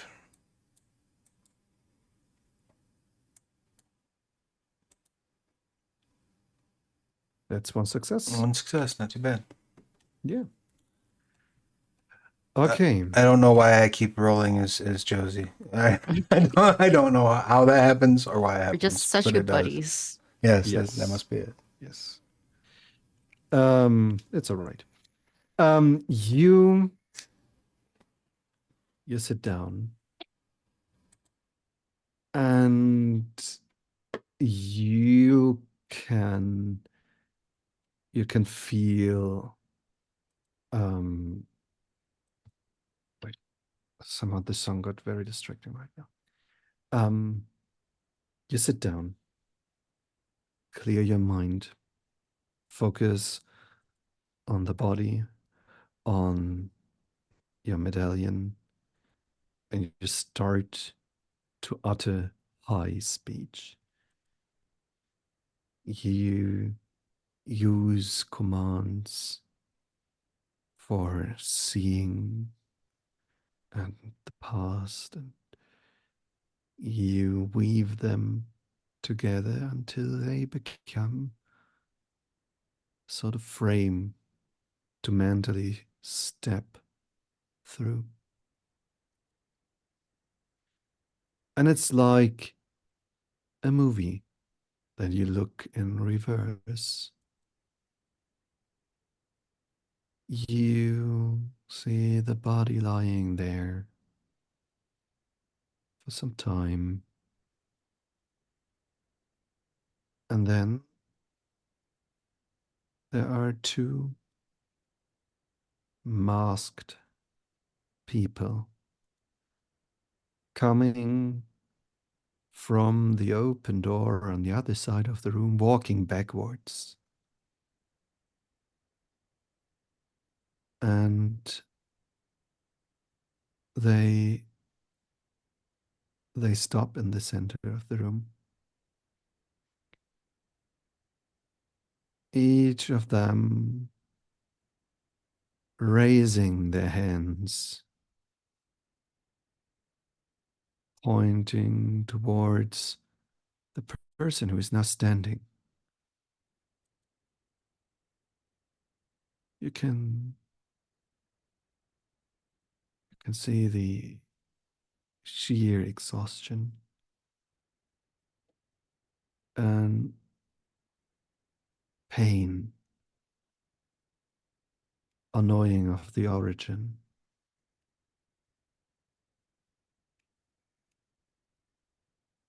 And then you have to watch this in the right direction, in the right timeline. You skip, it doesn't really make sense as you see it, so you skip back and see the scene again. The 4 people are being brought into this chamber. They're wearing bonds at the hands. And they are placed, each of them, in one of the corners. The 2 masked people take position in the central place of the room.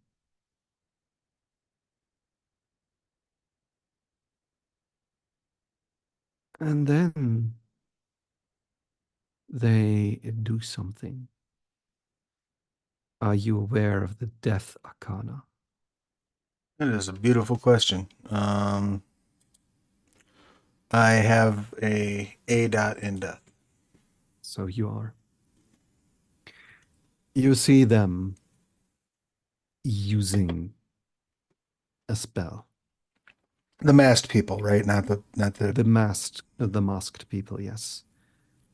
And something appears to be very wrong about this spell. They weave it, but it's like you're weaving barbed wire. It feels hurtful. And with the spell of barbed wire, one of them steps to the man in front of you, grabs his jaw, pushes open the mouth, and reaches in.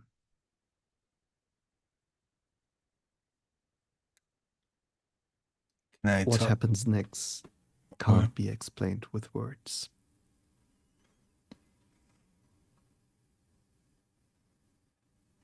Can I tell if like he extracted something? You are pretty sure. I will tell them all that as I stand up. I think these people had something pulled out of them.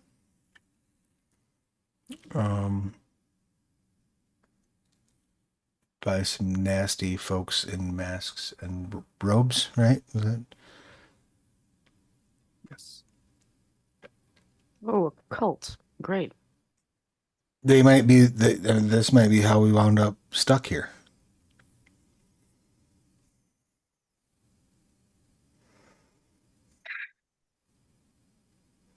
Can So, I? Go ahead. did it seem like they tried to fuel something with it, or Well, it does seems like this they took not something sound- from them. I'm not sure what. Could I see the people with the masks came in with them from the direction that we came in from? Correct. Mm-hmm. Did I see which way? Did I see where they went afterward? Yes, they went further down into the catacombs. Right. So, Do the you remember how many people two, did that to the four people? two, I think. The bad news is I think that might be something to do with the ritual that we're all suffering from. The worst news is they went deeper into the caves, so we might run into them.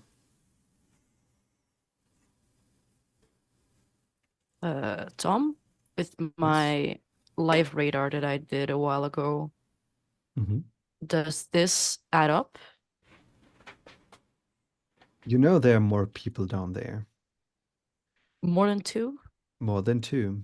Okay. You know of 5 more beyond these 4 and Hmm. 7 even further down. Okay.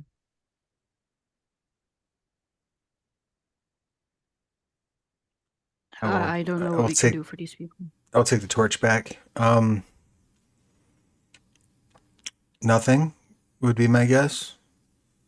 If we can find the people that took whatever it was out of them, and maybe they can put whatever it was back into them, but that seems like a pretty thin if.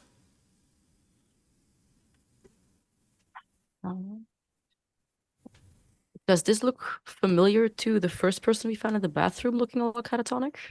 Yes, very much. Hmm.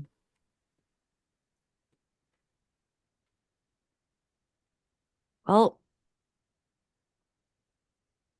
I look at the doctor and Judy.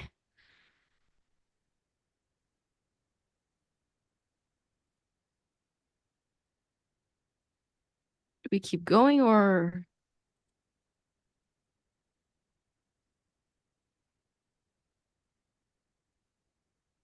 Okay, so I was wrong about there being a cult, but we're not in the cult. It's not, there's a cult. It's not my cult. That sounds about right. Great. Yeah, no, this is fantastic. There is there like a internal Wi-Fi here at the castle? Like an intranet? I set up something, but I don't know if that would reach all the way underground. If it did, it would be because of the magic that Nancy imbued into it. Right. I'm just wondering if I can text Sadie. You can try to text Sadie. I will try to text Sadie. With there is a cult, but it's not my cult message. Is this all you're Important writing? ways. For now, yeah. I mean, I need to make sure that it goes through first. And then we can send the horrifying pictures. Like wow face emoji. There is not a cult.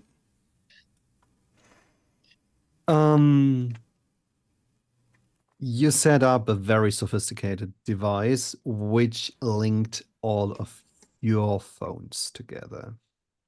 I Mhm. did not include Sadie into my intro network. I'm very sorry. No, it's okay. In that room, okay. In that room that Sadie now is currently in, probably with the like the runes and definitely the cults going on. Was that where my laptop was, or is that a different one? That was in one of our rooms, right? That was Yes. in our Yes. room, I think. So probably. Because the laptop relaying and being like the central antenna would be able to intercept that package of a message. Yes. Just putting that out there.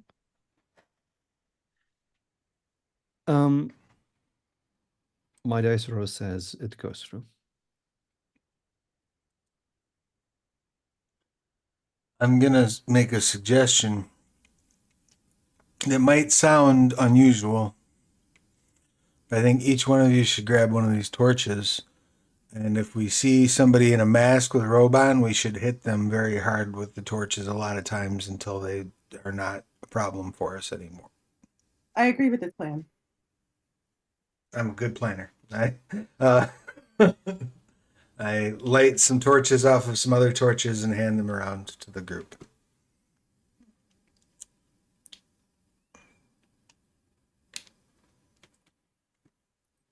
And the door awaits.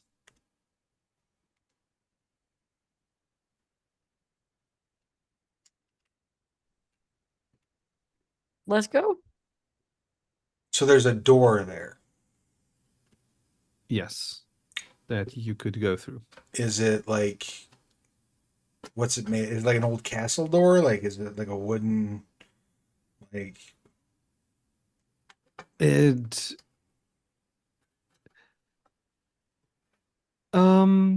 as you inspect it closer, you realize it has been an old castle door with very thick oak boards. This door is made to withstand considerable force. And as you look closer on it, you have a short moment as you sort through all the burn marks.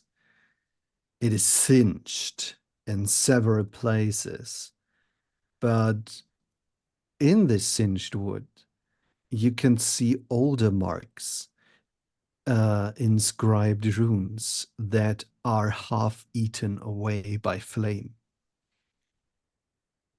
And as you're close to this door, which is not closed and it's not locked, it feels or it gives the impression of being an open wound.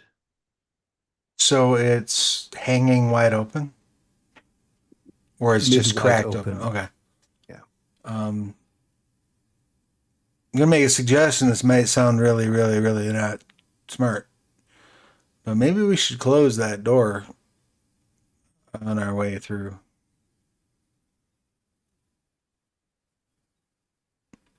Yeah.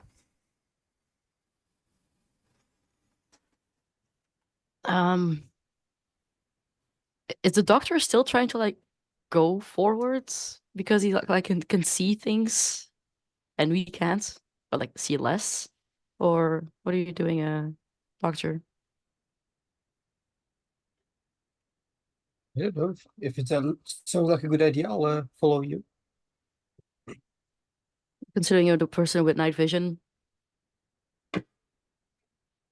Thanks for the hydrate. You're the one that pushed me to the catacombs. Well, And now this is us pushing you through the door. Let's go.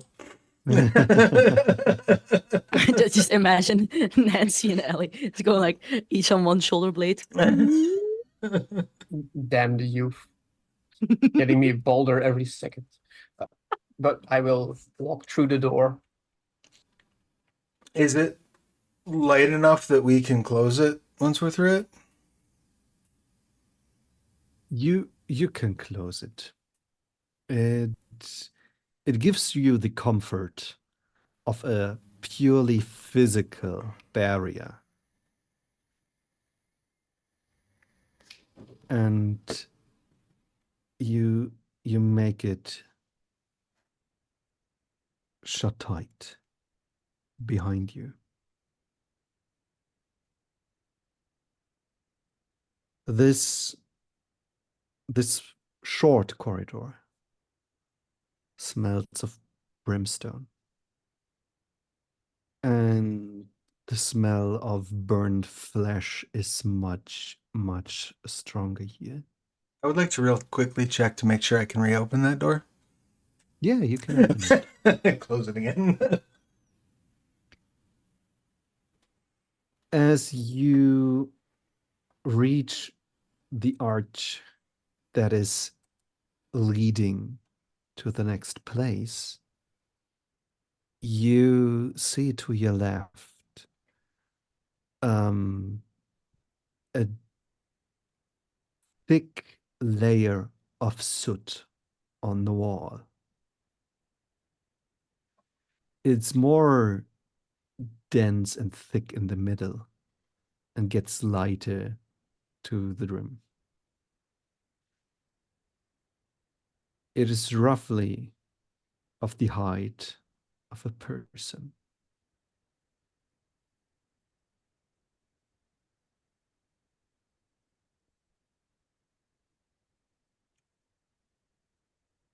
Does this look like someone exploded in the middle of the room and it like faded outward? Yeah, Gross. That's exactly what Nancy will say. Gross.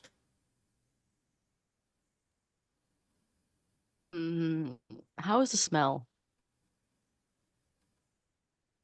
it's horrible at this place. It's very intense. Let's keep going, please.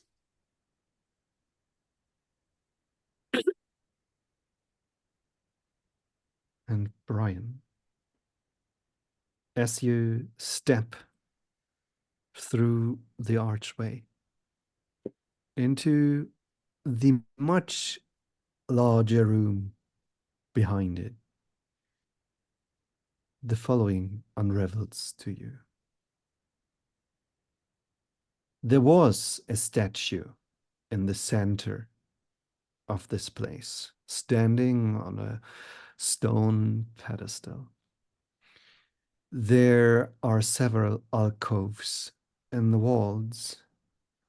You can see 2 stone circles, probably intended for sitting around some tables in the middle of them. And you see runes. Runes and letters, a few hieroglyphs, kanji, all kinds of signs sprawling across the walls. From their arrangement, they are almost perfect. They almost can capture the way that high speech translates ideas into signs. Is almost working. The one thing, or one of the two things holding its back, is that the statue is deformed. Half of it has run like a liquid across the floor. There are pieces of it sticking in the walls. The ground shows small rifts and cracks. And there are swirls mixing up the words on the walls. All of you who enter feel this is a place of conflict. Your questions, Brian. Do I know that Travis has high speech? I mean, I have not been shy about it by any stretch.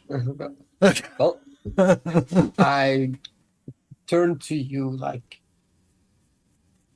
an archaeologist that found a new tomb. And if you can find the flaws where it went wrong and how it can be fixed, will you help me fix what's in it? And those with time, can you help me reinstate the statue?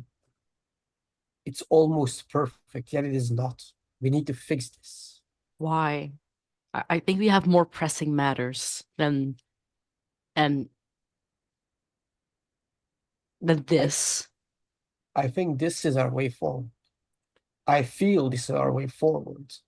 I know this is our way forward. And I would like to point out that your magic did say that this was the fastest way out.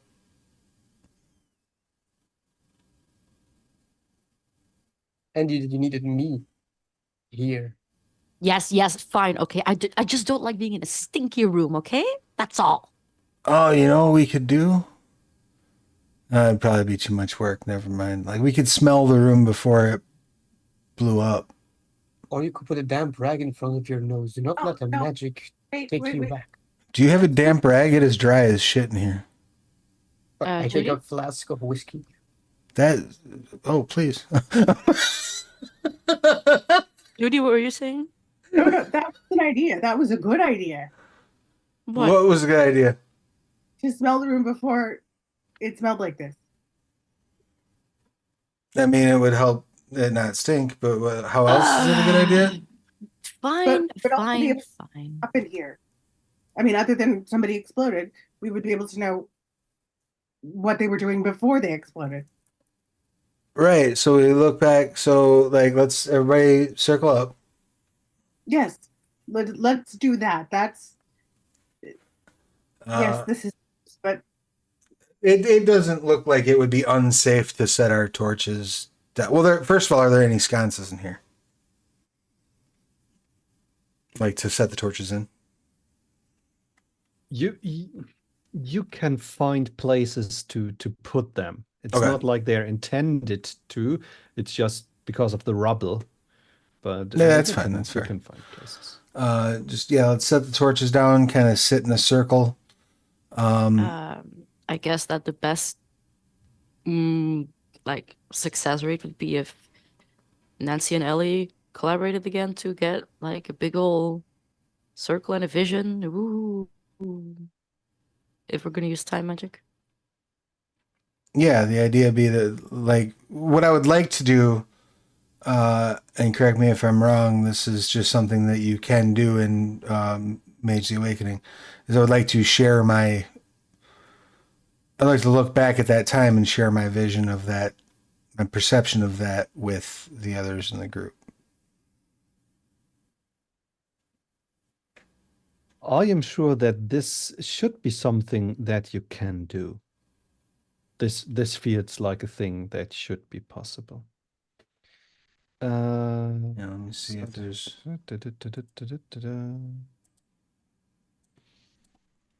Praxis, where are you? I think we just would have to upgrade the spell to the right level.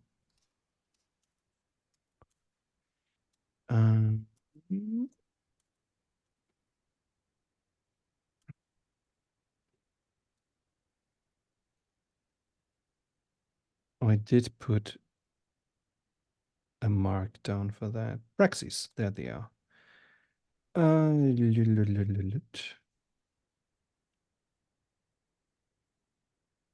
it was the wrong one. Okay, let's make things short.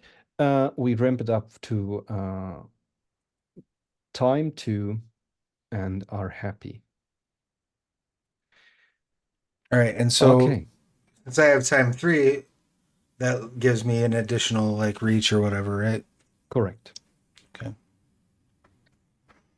And then we're gonna spend some Handavium.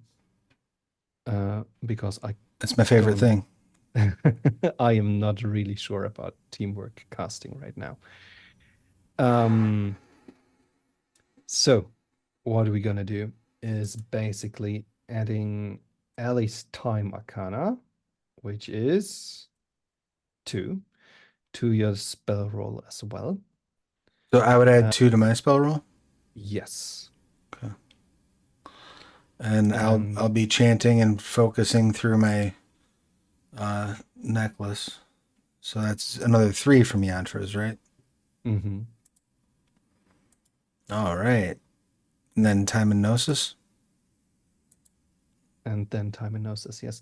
And if we were playing a storyteller game, I would tell you that there is a complication on this roll. Because I think this is just the perfect timing for the alcohol to come back Awesome. in full force. Awesome. I sit down, I like take the doctor's hand in my left hand, and I take Ellie's hand in my right, and I'm like, all right, let's do this.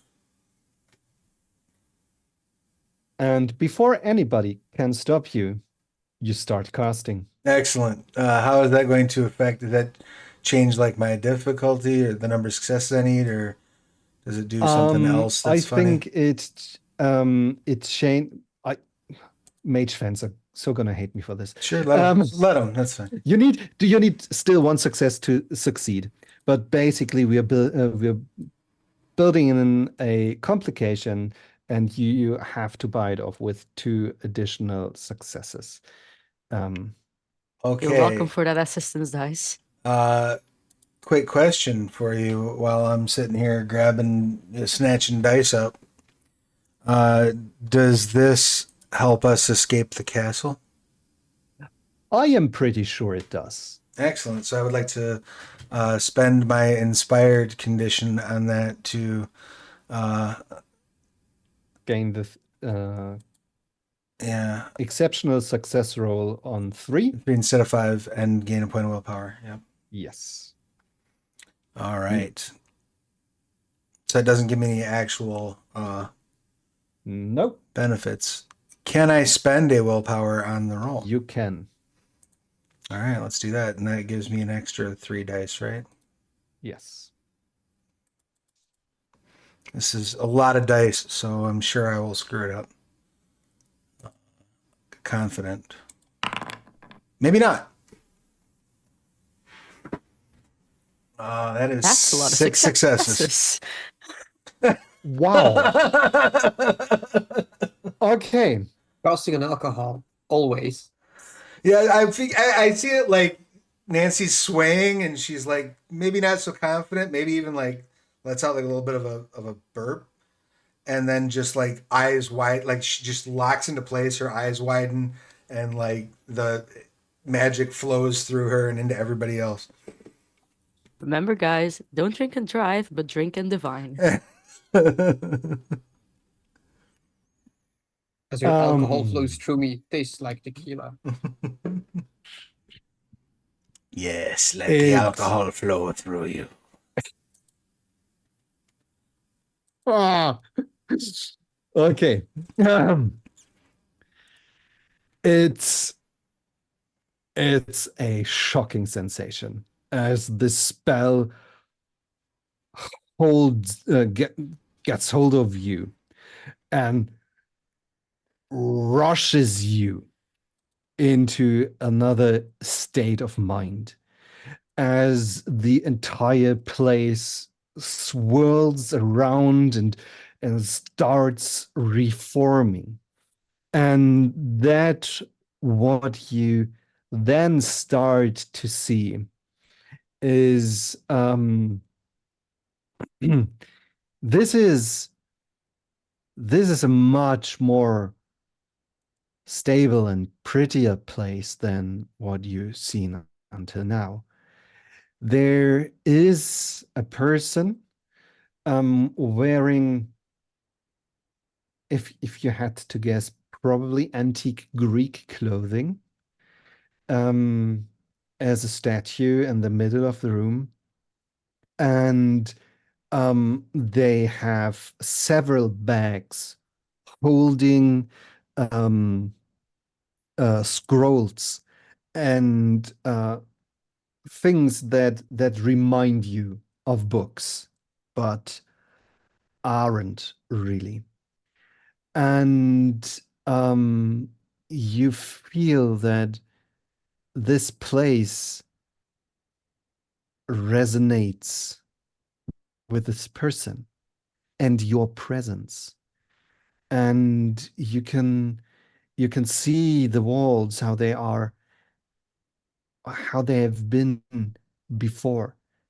And especially for Brian and probably for Ellie, this is a room that might have triggered your awakening, like the experiences you had before, because it is covered in secrets, almost touching the true reality, giving hints, and it's covered in mind mazes on small riddles to able to teach you if you just get the right point of view, if you just lean in, give in, if you're willing to learn and find the small mistakes built in that make the imperfections, that lead to this incomplete build. And with this knowledge, you would be able to grasp the entire picture. This room is such grace, such beauty, such radiant, divine mind playground. Or it was. You see, two women clad in red robes taking position under the outstretched scroll of the statue. These are the same robed figures I saw in my No, previous. they are very different. They reach out with arms and eyes towards the signs on the wall. They make small adjustments and they start to weave a spell. A spell of such finesse. You haven't seen anything like this yet. It's much more sophisticated than the barriers that have been put around the castle. And you realize this is another barrier. I observe on what they changed to make that barrier and what they cost to make that barrier. If you concentrate on this, yes, you can see some of the signs. Got my trained observer, so I want to undo this as fast as possible. Yeah, And if you it's see, sorry, Tom. If it's okay, if it's possible for me to do, I would like to try to like create a mental snapshot for us to reference of what the state of the room just prior to the ritual being cast. yes, with your 6 successes, I am gladly giving you this. Sweet. So we all have kind of like a perfect view of pre-ritual room. Yes. And they just finish on time. It's almost like darkness is creeping out of the door that you just came through. It is like there's something coming, and they know it. They are prepared. And it's putting its teeth into their shield. It's hard to understand what happens, but after a few seconds, you're pretty sure the spell they have put up is basically unraveling whatever is coming their way until it stops. And then, with renewed force, rot sets upon the shield. And slowly it fails. And they aren't alone in the room anymore. There are others with them, masked people. A more direct fight breaks out. Further banishment words, wards, and spells are being drawn from the walls. The statue starts moving, and a maze is being spun. It's a horrifying battle. And a losing battle for the 2 women protecting this place. One of them goes to the ground, which is starting to become liquid and enveloping her. You can see that she is trying to protect herself. But there is a second spell taken hold of her, taking away her breath and silencing her throat.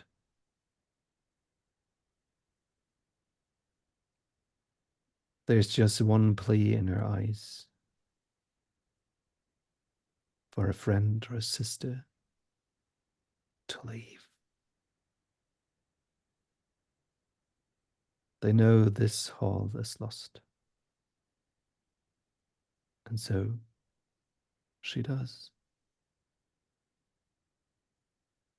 At least it seems like she does. Activating runes, words of space and unbound movement. But it's not her that leaves this place. As a barbed wire spell gets hold of her Your sister in the floor disappears, being brought to a different place. Might be saved.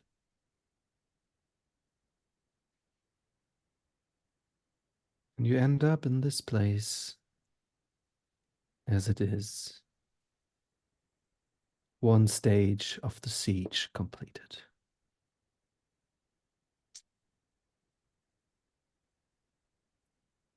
I do not know if the woman who sank into the ground has the capacity to hear or understand, but I will attempt to communicate to the vision that, like, we see you and we can't help you, but we can damn sure get even for you. Whether that affects the vision or not, that's something I'm going to try to communicate backward. It's possible to prepare a spell beforehand? Oh yeah, I can help. I think Ellie and I can both hang spells.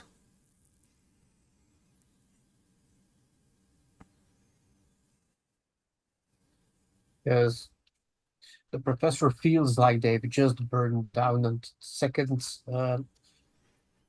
Library of Alexandria and is as angry as he ever was.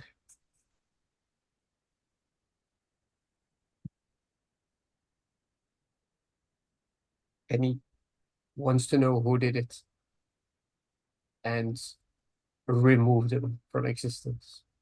Were the second group of robed figures the same robed figures from the earlier vision? Got it. Yes.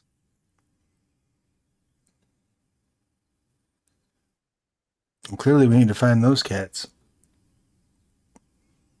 Did they come in from The same way you did. Okay, so they arrived after. So it stands to reason then that the bodies out there also happened after. Or also happened before that, I should say. Did we see them leave and go deeper into the caves, or did it end before that? It did end before that. So what do you think, Doc? You think I building think this thing back would fix the problem? it will be a place of learning for later, but now we need to, hopefully for us and wishing for them that they are not there. And you notice like magic already crackling almost in his hands, and he just walks towards the direction where they could be. As you walk over there, it feels like you're walking through a field of electrical sparks. There is a disconnection between you and the place surrounding you.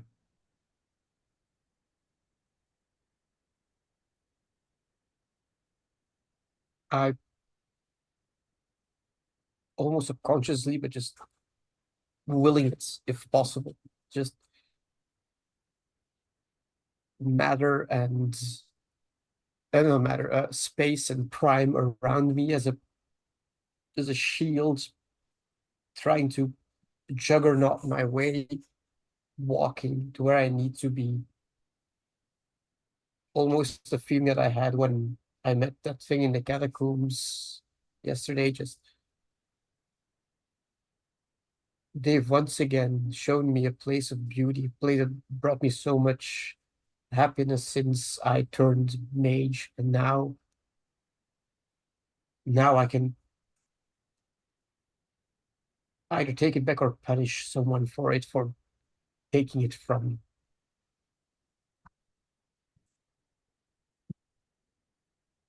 And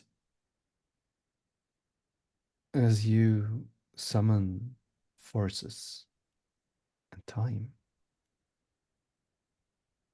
it feels almost a little bit like mending.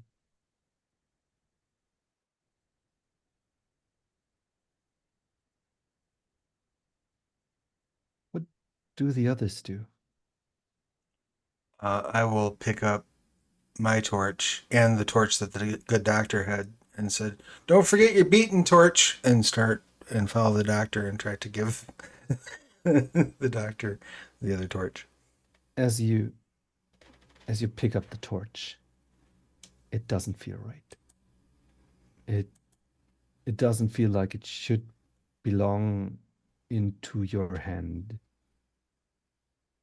or as if your hand shouldn't be picking up the torch.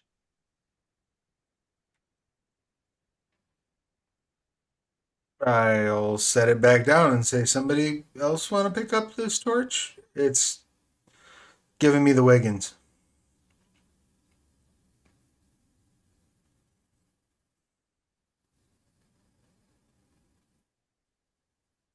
Judy, Ellie,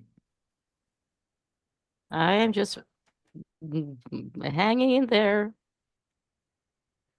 and just gonna follow the rest and maybe just be very, very perceptive of everything, very sensitive about everything. Probably like with You- Mage Sight or something else, I want to be very aware of my surroundings. your surroundings. An interesting phrase. Yes, Judy. I'm going to go ahead and activate the outward and inward eye while we're doing this. And what does this spell do? Gain 360-degree vision and hearing. All attempts to ambush the character fail, or in the case of exceptional camouflage or distraction, a chance die. All penalties due to range, cover, or concealment, but not darkness or other poor visibility situations, are reduced by potency. Yes. Okay, good. And then if I get +2 reach, I can see through warps or shortcuts in space. This includes distortion irises, additional arcana, and may allow sight into other types of irises, and this is at your discretion. Wonderful. Let me come back to this in a second. Yeah. I was pondering the phrase your surroundings. Yes. They don't feel like your surroundings. They feel like the surroundings of somebody else. Is that a universal feeling, or is that just something that? That's how it translates for Josie. Okay. But all of you are sharing this experience. I would just like to double check real quick and make sure that we didn't accidentally travel in time rather than look through time. Just with regular old time one. Is it what time it's supposed to be? You can basically check the place looks like just like you entered it. But as also does Judy notice, there are cracks. There's something very, very wrong. And it's space adjacent. It is actually the space around you. You and around Nancy and Ellie and Brian. And it's like an old wound that just broke open and is spilling fresh blood. You, all four of you, are wrong. And this is the end of tonight's episode. I'm so sorry to Perfect. make what you had to say, but I did not hear. All four of us are what? Wrong. We are wrong. You are wrong. Okay. Thank you. Laura Okay. Palmer screams, and then I say, "What year is it?"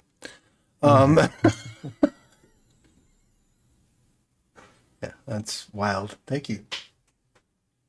Thanks. Nice cliffhanger. We are back to emoji.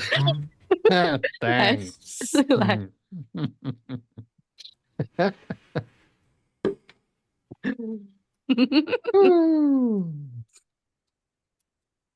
Yes. So, thank you everyone for playing tonight. And let's do our fun outros. I think we're gonna start with Ren. My name is still Ren. And I was playing Dr. Brian Gilbert. And as almost as at the end of every session, what the fuck? And now I have to wait 2 weeks again. And then probably still be what the fuck. But once again, thank you, Tom, for an amazing session. Thank you. Oh. Travis. Yeah, this was a blast. Thank you so much. I really appreciate it. And like I said, I've been playing Nancy. Her pronouns are she, her. My pronouns are he, they. I'm Travis Legg. I'm not running games and writing them. And I do want to remind everybody to check out At the Gates. The Ash Can is up over at Drive Thru RPG. I'll throw that link over in the chat again. And then not to be the perpetual XP goblin, but do we get any beats for today? You get so many beats for today. All of them. Stick beats. I think especially the last experience is a full Arcanum experience, or what's it called? The magical The kind of arcane experience, yeah. Arcane experience, yes, a full point, not just 1 or 2 beats. That was a full point. And aside of that, if you want to get beats, let's give you a good 3-beat beating. Excellent. Now if I can just figure out how to edit them on my sheet, I'll be in good shape. Wonderful. Thank you. There we go. And the wonderful Ipsy. I wanted to say Judy, but you're not Judy anymore. I am not Judy anymore. No, I'm nothing like that. I'm Ipsy, and I'm tired. It is late. I have nothing to promote other than take care of your mental health. That's what I'm going to promote. And tip your pizza guy. he has a hard job. He really has. Thank you. And Josie. Hi, name is Josie, they, them, playing Ellie. And just as Ren said, what the fuck? I do have something to promote as usual, which I promote every single time, but I actually now have an update on it. I have been asked, along with my other fellow voice actors, to make more episodes on this. We're finally getting through with it again. So brace yourselves in like a week or two for some more Her. flirting with the main character and me, because of course it's gay. This is A Crown of Fire, a young adult book made into an audio drama in third person, which I've been a part of for like a year and a half. And yeah, it got me into voice acting. Hire me for voice acting. Okay, bye. Then I have to finish listen to the current episodes before you release the new ones. Good luck. You must. You must. Yeah. I started and it's fun. So yeah, I can tell you, go listen to a Oh, Fury you Crow. did? Yeah, sure. And well, I have been and will be Tom Murr, the bodiless voice from the void, and I have been here to bring you horrors and terrors tonight, and Oh boy, we're gonna have fun next time. Yeah. Very much looking forward to it. I am busy writing more community content, but can't talk about any projects yet because they are in very early stages and need some time cooking. But I hope to meet you all again and have some in and out of body experiences together. So I wish you a wonderful good night. Have a good one, Bye. everybody. Thank you so much for being here. Please be sure to wash your hands, get your shots, all that good stuff, and hang out because I'm gonna raid us over to Bunny Hearted. Yes. See you later, y'all. Bye. See you later.